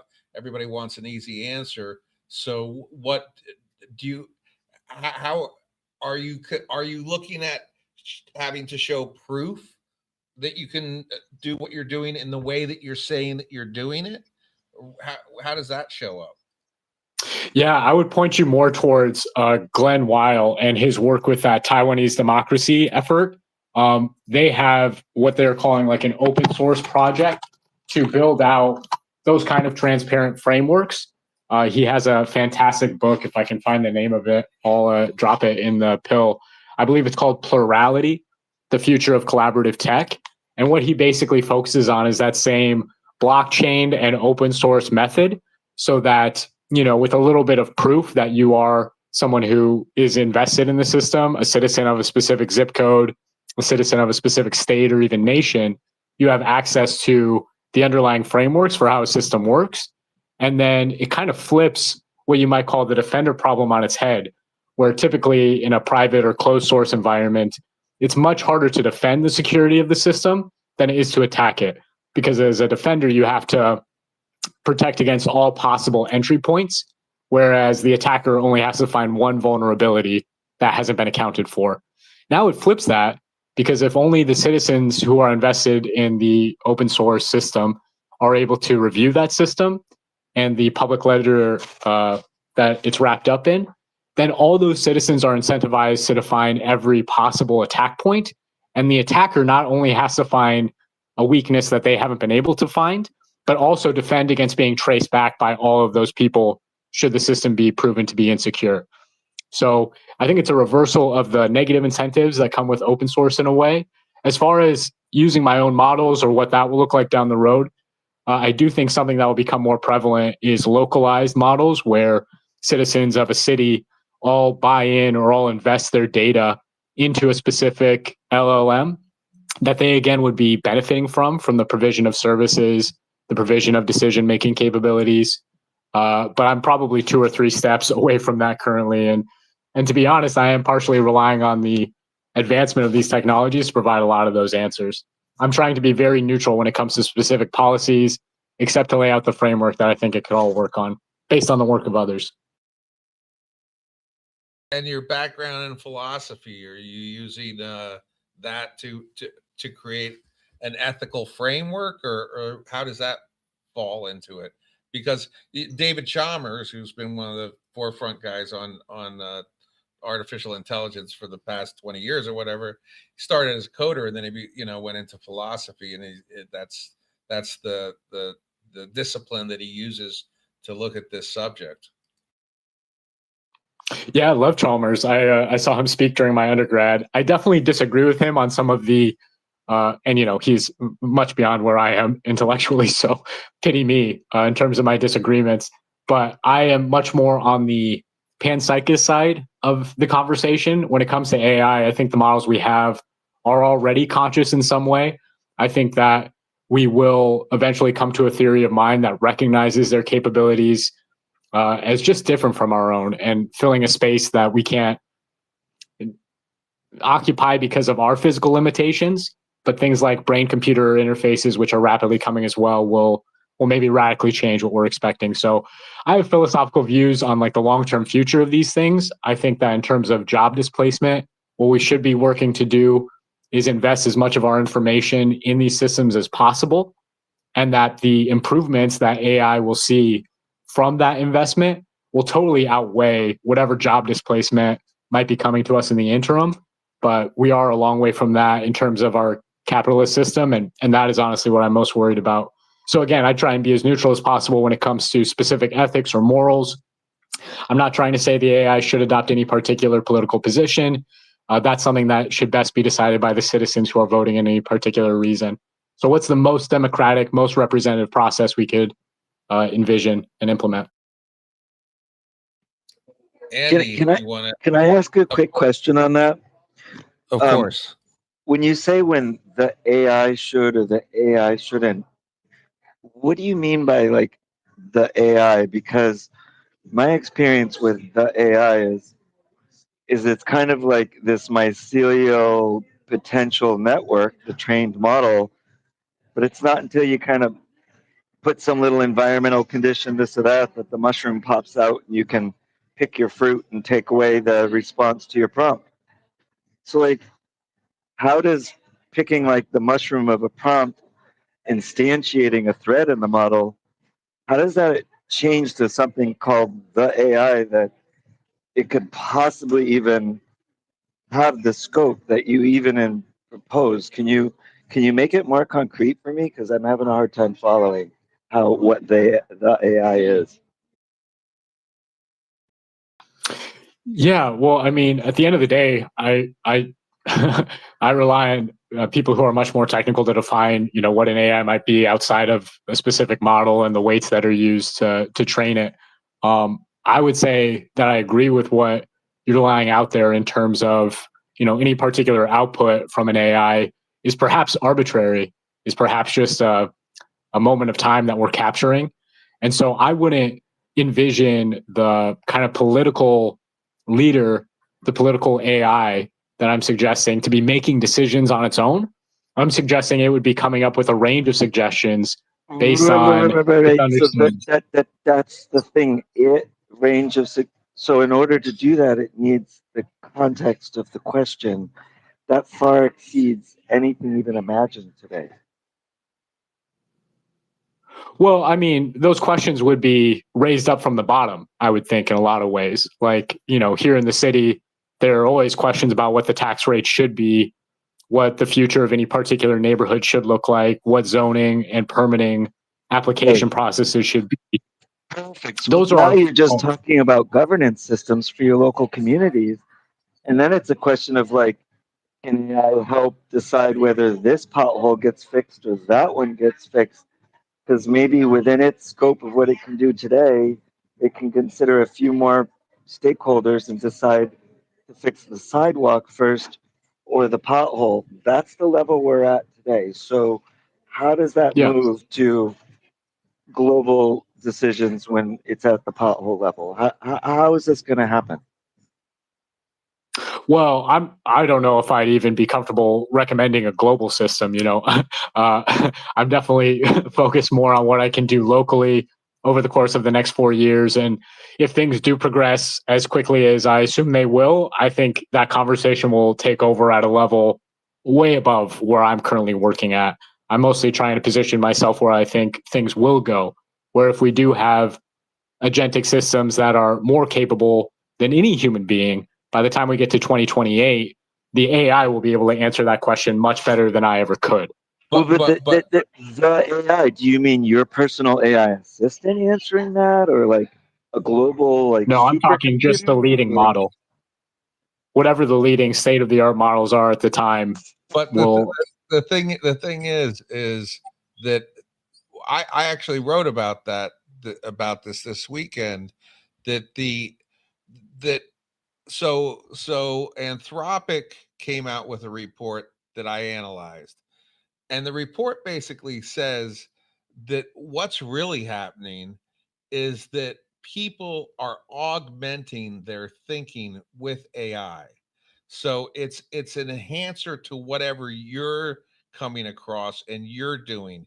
It can't think for nothing. It can't come up with any original thought. It's got to be partnered at this point with a human being that goes, okay, well, this is an idea. I got this information. Let's see if this works. It is not anything that can be autonomous on its own, and maybe it never will be. But what the data is currently showing, Anthropic's, Claude's, I think, one of the best, is that it's creating a situation where there's an augmentation of humans, not not an AI creating decisions. John, you are spot on. This is about asymmetry of those who know how to ride this wave and those who don't. And if you're not actually doing it, then like I could see where these questions leak in, but when you actually do it, then you realize you end up with different questions. Oh, yeah. I mean, I completely agree with what y'all are saying there. And whether or not we're there in 4 years, I'm imagining our democratic process would be the system to be prompting whatever AGI tool exists at that time. So it's not that we would be relying on the AGI to come up with creative solutions. We would be relying on the AI to act more as that consensus point, the thing that is gathering all the information, that is outlining the possible solutions, and that is then taking democratic representation as far as what the best path forward is. You still need a human to decide what are the right data points, what matters and what doesn't matter.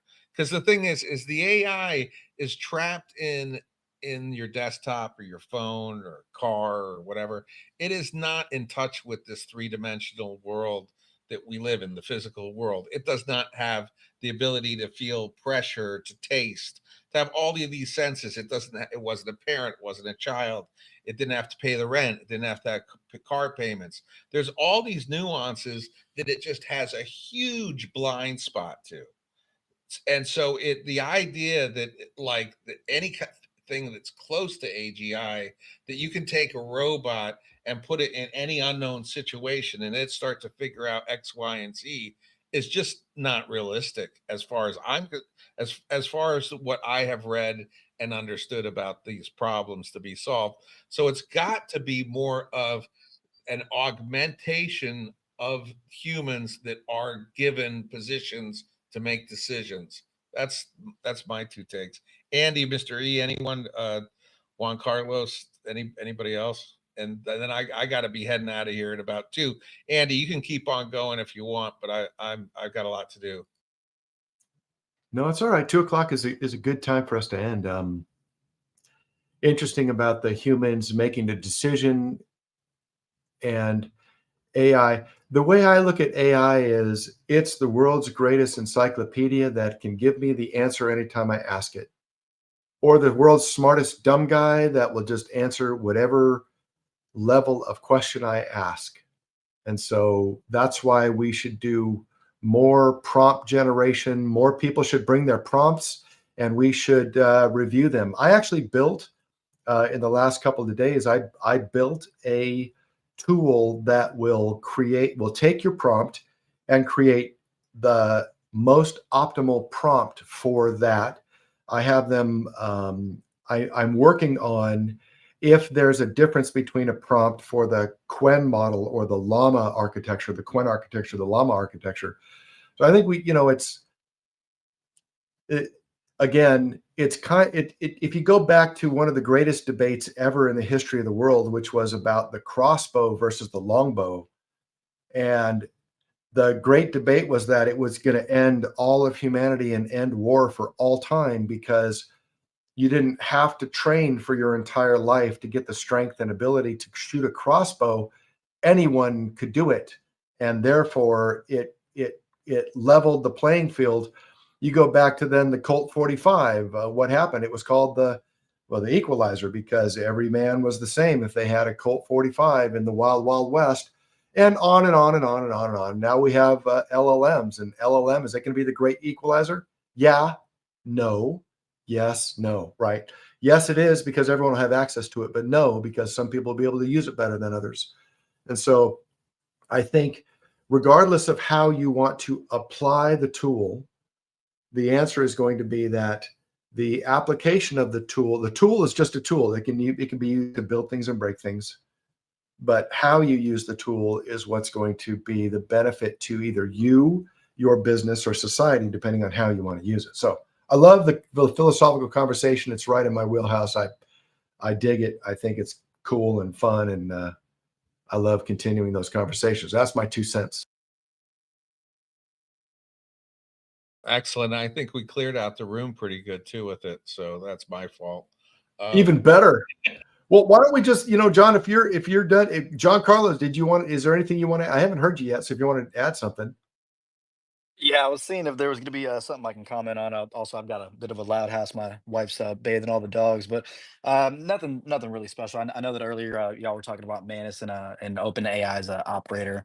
If anything, just to comment on that real fast. In terms of my sole experience with Manus AI, I haven't had any experience with Operator. I've only had deep conversations with 3 different individuals who have had access to Operator, 2 of which actually discontinued their subscriptions to that. So, which includes the entire $200 package from OpenAI. But Manus AI is incredible. I definitely decided to continue paying for it.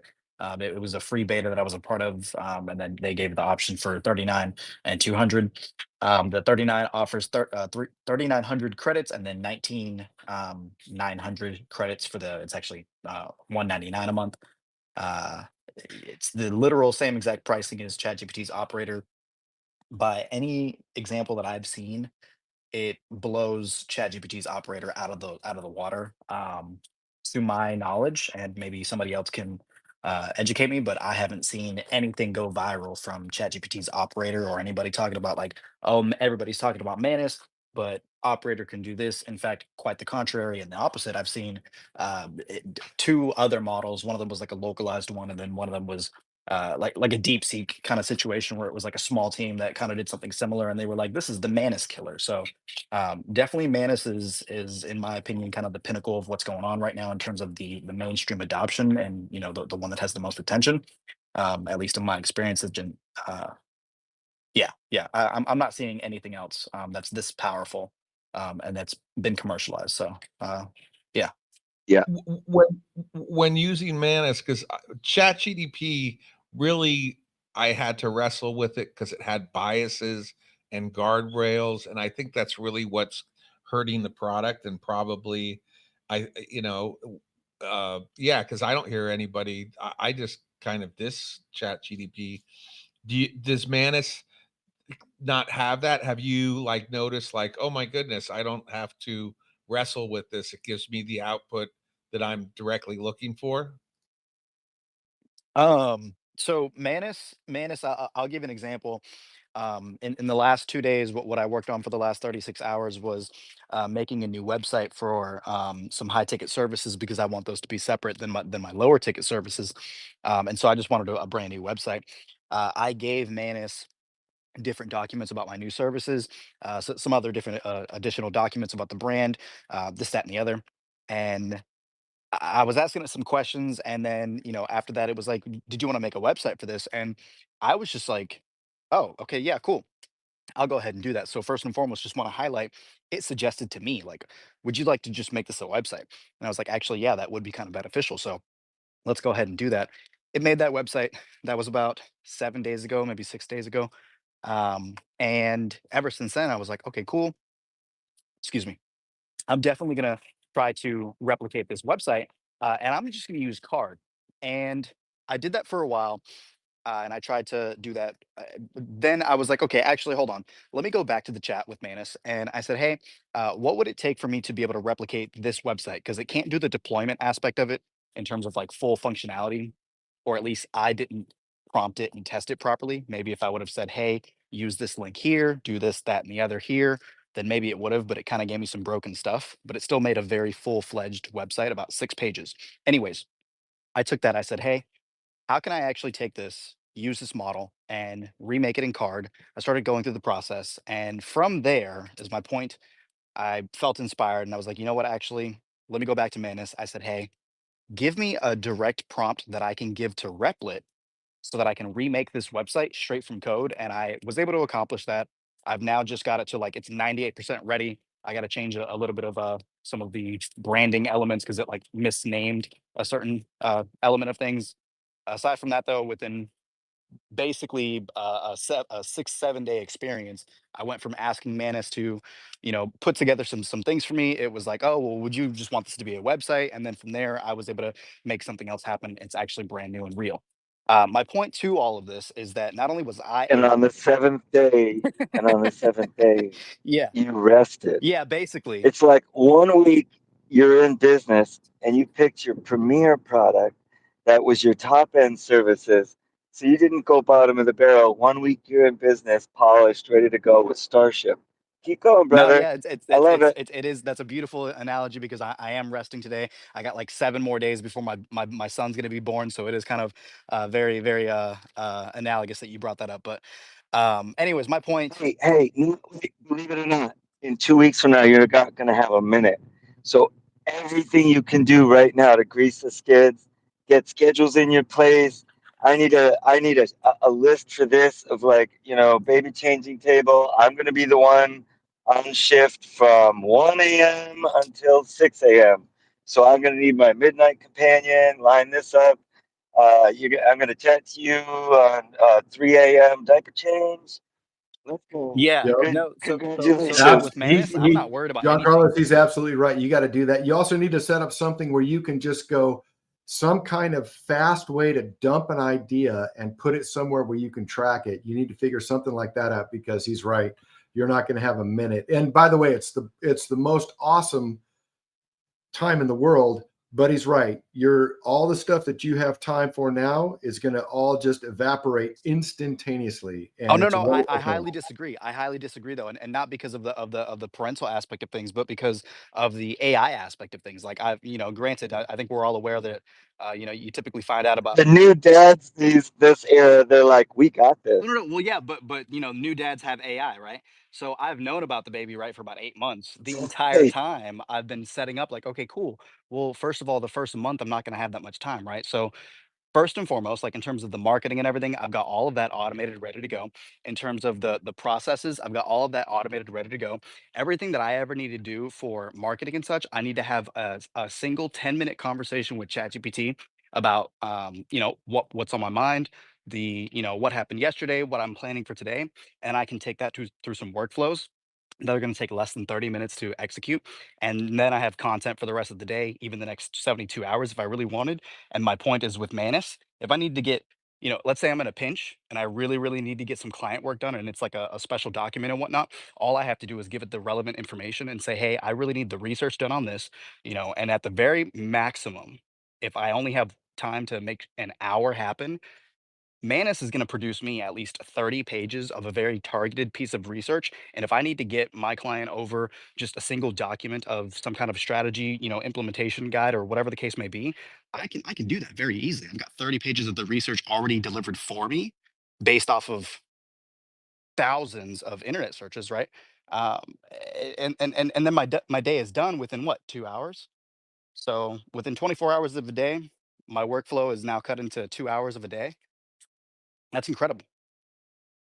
Yeah, I Manus mean, is not ChatGPT. It's really not. And Operator I would love to see what they're gonna do next. I'll leave it there. you're one of the most organized people I've ever come across, and so I believe that you've gotten it stacked up. And and with Manus, it is like you have an employee almost in terms of they can do actionable things that you put. Because yeah, I know somebody who wrote like the most thorough report that they ever did on a subject at a high level in terms of of uh, company. And yeah, they got a 287-page report that was the most thorough thing that they've seen on the subject in their industry. So that's your experience, huh? All right. I think the best way that I can really just summarize it is that what we talk about all day long, right? Especially within this little bubble here, is that how much AI is going to help us with our workflows and this, that, and the other. And like what I'm just trying to be a proponent of right now, especially in this specific conversation, is I really think that AI is going to help us be better humans, be better parents, be better students, be better explorers, be better experimenters, be better just relationship builders. And so like I don't know, I think that's the future that we're heading towards when it comes to like the agentic potential. Because this is literally just 2025. I think, I've had a paying subscription to ChatGPT, so that was my first experience with all of this since April 2023. And what I've seen in the last year, in just 1 year, which we're basically coming up on I think it was the middle of April, so not quite 3 months, 3 years, but basically 3 years. What I've seen in just the last year has been 100x from what I first experienced back in 2023. So if that's where we are right now, and we have a product like Manus coming out, I can only imagine where we're going to be in 2027. And again, thinking as a new father, what is my son going to have available to him? We have Leapfrog right now, and like that was something that was kind of like revolutionary when I was a kid. Leapfrog and VTech were the big ones. What is my 7-year old going to have access to? What is my 10-year-old going to have access to? My 13-year-old going to have access to? It's going to be absolutely extraordinarily beyond what we can even conceive right now, and I think that's going to be beautiful. It's awesome. My daughter is 25. My son is 21. He's going to be 22 in about 2 weeks. And when I was a kid, we had black and white TV and one channel and shared phone lines. I'm old. I get it, right? I'm an OG. I'm cool with that. But I've gone from that to I'm literally sitting in front of multiple 4K televisions being used as monitors, running multiple computer systems. And I have at least 25 different channels of communication availability to me instantaneously. I'm live streaming on multiple channels with cameras and microphones to a service that I don't even own, to servers that I don't even manage. It is shocking what has happened in my lifetime, and I ain't done. I'm not even close to being done. So for the children today and the precious ones that are just gonna be born, the future is amazing. It could be dystopian. It could, but it could also be absolutely amazing. The tools and availability they have that they will assume always existed. That's the way they're going to grow. That's the way they're going to train. That's the way they're going to be taught and think, that these tools have always been here, will just be part of their normal, every average life. And that is just awesome. And the ability for them to not have to live with the constraints that I still have to overcome is makes the future so amazingly bright you got to wear shades, because looking into the sun right now will burn your eyes, and looking into AI, if we could truly imagine what it's capable of, uh, would floor us all, absolutely. And I think it's just the most remarkable opportunity in the world today. It is one of those. I think it's one of those fulcrum pivot points in humanity, where we now have at scale some capability that we never had as an entire species across the entire earth. We have, all of us, if you have a phone and you can connect to Grok in like the majority of countries around the world. Therefore, with free X account, you can get free access to Grok, and you have at your fingertips a capability that 2 years ago did not exist and now exists for everyone. And the speed at which that has happened is amazing. And we need to get, frankly, we all need to get out of our own way. What are you doing? Are you making a checklist? Take every single thing on that checklist and go, how can I make AI do it? That's it. And if it costs you $200, it's, you could get a $200 a month virtual assistant, or you can get $200 a month Manus or one of these AI agents, or a $100 subscription to AI Tutor, and $100 for a VA. And now for your $200, which basically is $5 a day for 4 weeks, not that much money. Or maybe it's $8 a day for 2 weeks, but either way, you're talking about lunch or something extra. I'm sure you can find it somewhere if it makes you money, if it helps you out. And in John Carlos's case, because he's got kids and he's got another one on the way, he's going to need, to save an extra hour, an extra 10 minutes, an extra couple hours a day. Anyway, go ahead, John Carlos. Yeah.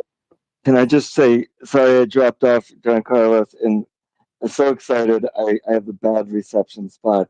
And Andy, everything you said, just spot on. Go ahead, Juan Carlos. Yeah, no, I was just gonna add that mix a VA with the AI. Like that's my thing. Like the first thing that I plan on working with the VAs is giving them my SOPs, and then also giving them an exact manual of the types of tasks that I would want them to do with AI, and how I would do them in their position, and what kind of output that I would expect from the AI, like with screenshots and everything. Like, look, this is the kind of output, like, this, that, and the other. Bring them up to speed if they're not already.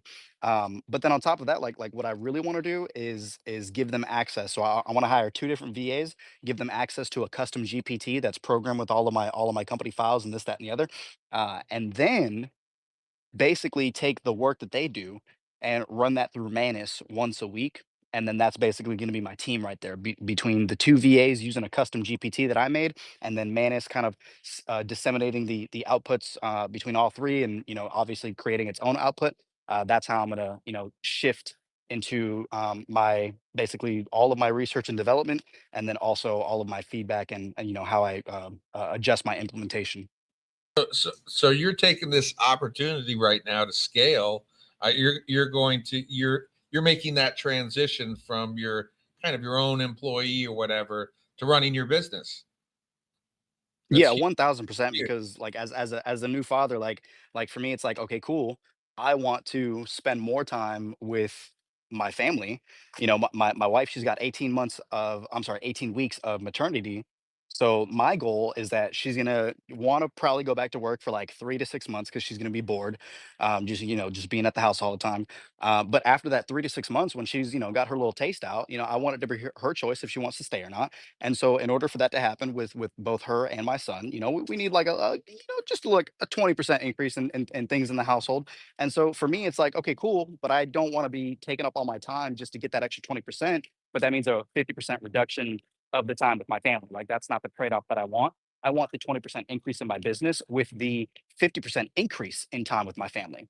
So I don't see any other logical way, nor why it would make sense for me not to leverage this opportunity when we have something like AI. I'm sorry, Manus AI, which is actually agentic as far as I've seen, and in terms of what I can access, because I'm not a developer, so I can't make this stuff myself. Between having a VA and then having VAs that are trained in AI, I mean, it's the trifecta right there. So yeah, no, I'm extremely excited about the opportunity that we have in front of us. I'm extremely excited about the journey that I'm about to embark, and I'm really happy that in a year you all will get to be like, damn, John Carlos was right. He said that fucking raising a kid was like the easiest thing he ever did in the world, and it was all because of AI. That's amazing. That's impressive to put that out there, and it's great, in the sense that with the space, I mean, with X, the space, the the networking that can be done here on X, building real relationships inside and outside of the spaces. We're all able to leverage ourselves, our knowledge, our abilities, based also on the company that we keep, and by creating relationships outside of the spaces, outside of X, the potentials and the opportunities kind of increase tenfold, if not more.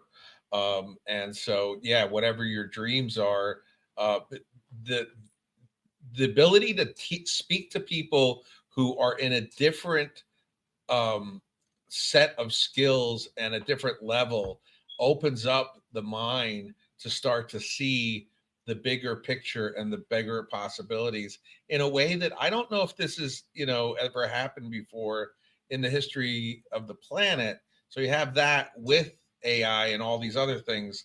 It's huge. Juan Carlos?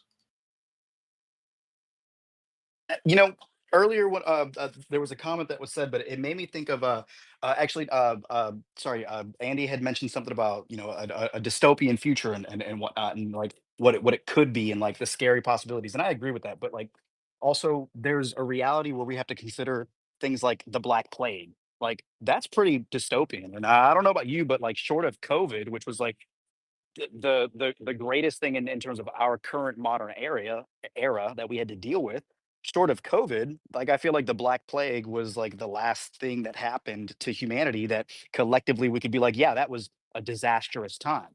And like we could look back on that and be like, yeah, that was terrible. Or, maybe like the Holocaust, obviously, but in terms of just sticking to the natural disasters, it would be the Black Plague. In terms of AI, it's a tech driven phenomenon that literally has the same kind of cataclysmic effect, but on the positive side of things. This is literally like the white plague. If that was a time of darkness, this is going to be a time of light. This is going to be a time of abundance. This is going to be a time of opportunity. I think AI is going to make it to where if you're a bad person, you're not going to succeed in life. You're just simply not. And in order for you to succeed as a bad person, you have to be a great hacker, because you're going to have to be able to hide your behaviors and cover your tracks and make sure that you're doing everything so that you can indulge in your bad desires without everybody else finding out.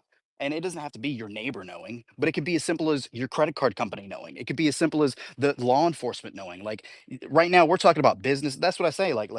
We always talk about business applications, but I'm looking at like parental applications of AI, and just like actual, like, how can I just make my health better with AI? Like how, like Umesh's story about how he helped his sister with cancer. Like that's fundamental. That's groundbreaking stuff right there. When he told me that story, I was blown away, because I never in a million years would have thought that somebody would be able to literally.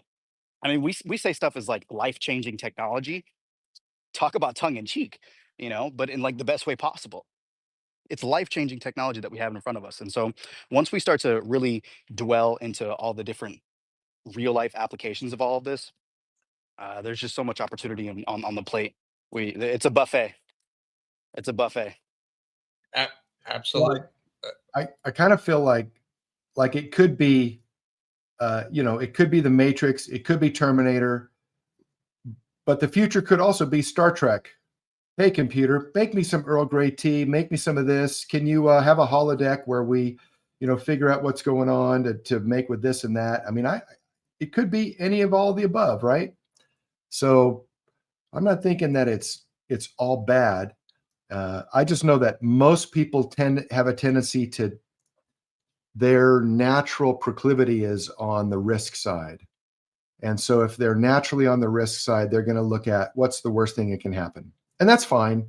But like John Carlos said, I think it's the great, to me, technology is just a hammer. A computer is just a really, really cool hammer. I can use it to build stuff or break stuff, and sometimes both.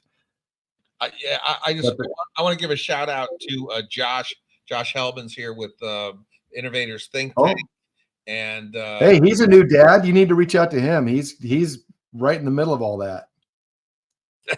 excellent. Yeah, and we had a great meeting today, and talking about the incubator program that I've gotten involved in. I'm 1 out of 5, and very excited. And I don't know if Josh has a minute to grab the mic, but if you do, I'd love to hear from you. But I didn't know that you were a father as well. It's intense, and it's definitely worthwhile. And it would, the ability to go to these models. And I think this is one thing. The other day I had a financial thing that I wanted to find out what was the best answer. And I went to Grok and I was like, I don't want to really share my information, but if I had my own local agent that I could train over time, that I could go to for very specific questions about, I've got this car, it's this year's, and should I buy a new car? And if I did, like, what are the payments based on these other things that I got going on, and all of the nuances of your life in terms of how much investments you got and all these other things. I mean, it would be truly amazing, because the quickness, and then you can challenge it and say, are you hallucinating or whatever. But I mean, I think it would improve people's lives so much. But then again, that might be there for everyone, but like, how many people will take advantage of it? Probably very, very, very few. Juan Carlos. My apologies, my friend. I was deep in the DMs. I didn't catch what you just last said, if you were expecting a response. Just out of full transparency. No, I just saw your hand up, so I figured you were thinking of something to talk to. Must have been a glitch. My apology. No worries. Well, Andy, I'm ready. I got a lot to do today. If you want to keep this going, I'll let it go, and I'll get to my work. Whatever you want to do, it's your call. It's your day off. If you feel like chilling on and continuing the conversation, I say go for it, but I got to bow out.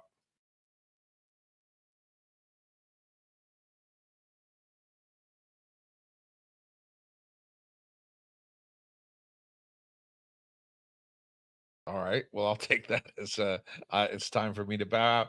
Mr. I was going to say, yeah, let's go ahead and finish it up. I mean, I think we'll be here next week. We'll be here tomorrow. We'll be here every day, because that's what we do, and that's what we're here for, is to learn and grow and help everybody understand what the heck's going on, because all this is new to us and new to you, and that's why we're all here, is to make everything better for us, all of us. So, right on, Andy. Hey, I just wanted to say I usually don't get to cross paths with you, because I'm usually on the grind during the day, and you've got to pass out with your clients, and I'm like, by the time I can come on, it's just John. And it was nice to have the crossover today, listen to you, not recorded, and we appreciate everything. I just thought I'd say that while we're actually crossing paths, because today was a travel day for me. So anyway, y'all have a great evening. Thanks, Mr. E. John, go ahead and take us home, and we'll see you guys tomorrow. Excellent. Just some house cleaning. Follow myself, follow Andy, follow the other speakers, Mr. E. Juan Carlos, Josh, Jason, Max, King, and anybody else that's where you find their profile interesting.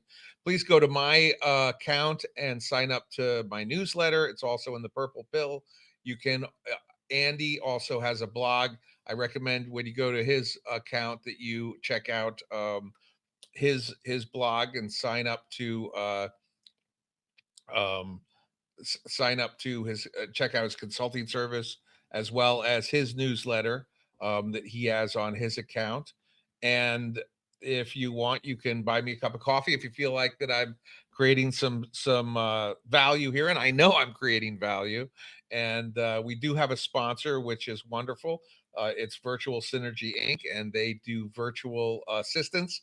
And Juan Carlos is actually using them right now, get himself prepared for when he's much busier, which is very, very wise on his part. So I guess that's about it for the day. So we will see you tomorrow. Also, if you have any SEO digital marketing needs, or you know a company that does, please DM me. I'm more than happy to talk to you. I do have a calendary. I can't even speak right now, but you can sign up for a 15-minute free consultation. Let other people know. And if you're listening to us on YouTube or Twitch, or if you see us on other platforms, you can find myself. I am AI John Allen on X, and Andy Wargadol on X. And that's how you get to find our space. When we do these spaces, if you hear them on YouTube or other platforms, the way you can become a speaker is to either have an X account or create an X account, and then come to us, and you turn on our notifications. That would be my notification and Andy's notification, and you'll find out when we do this. We do this Monday through Friday, 12 noon to 1 p.m. Pacific time in North America. And we would love to have you join us and let us know what you're doing with AI and how it's improving your lives, because we all are going to find out what's going on by hearing from each of us, because this target's moving so fast. It's so massive. It's almost impossible for someone to wrap their head around it by one person. So by hearing many points of view and hearing what many people are doing, you're going to have a much better understanding about what it is. And that's going to serve you the most. And you're not going to have the fear of missing out problem that you do if you're not kind of knee deep in it, because it's moving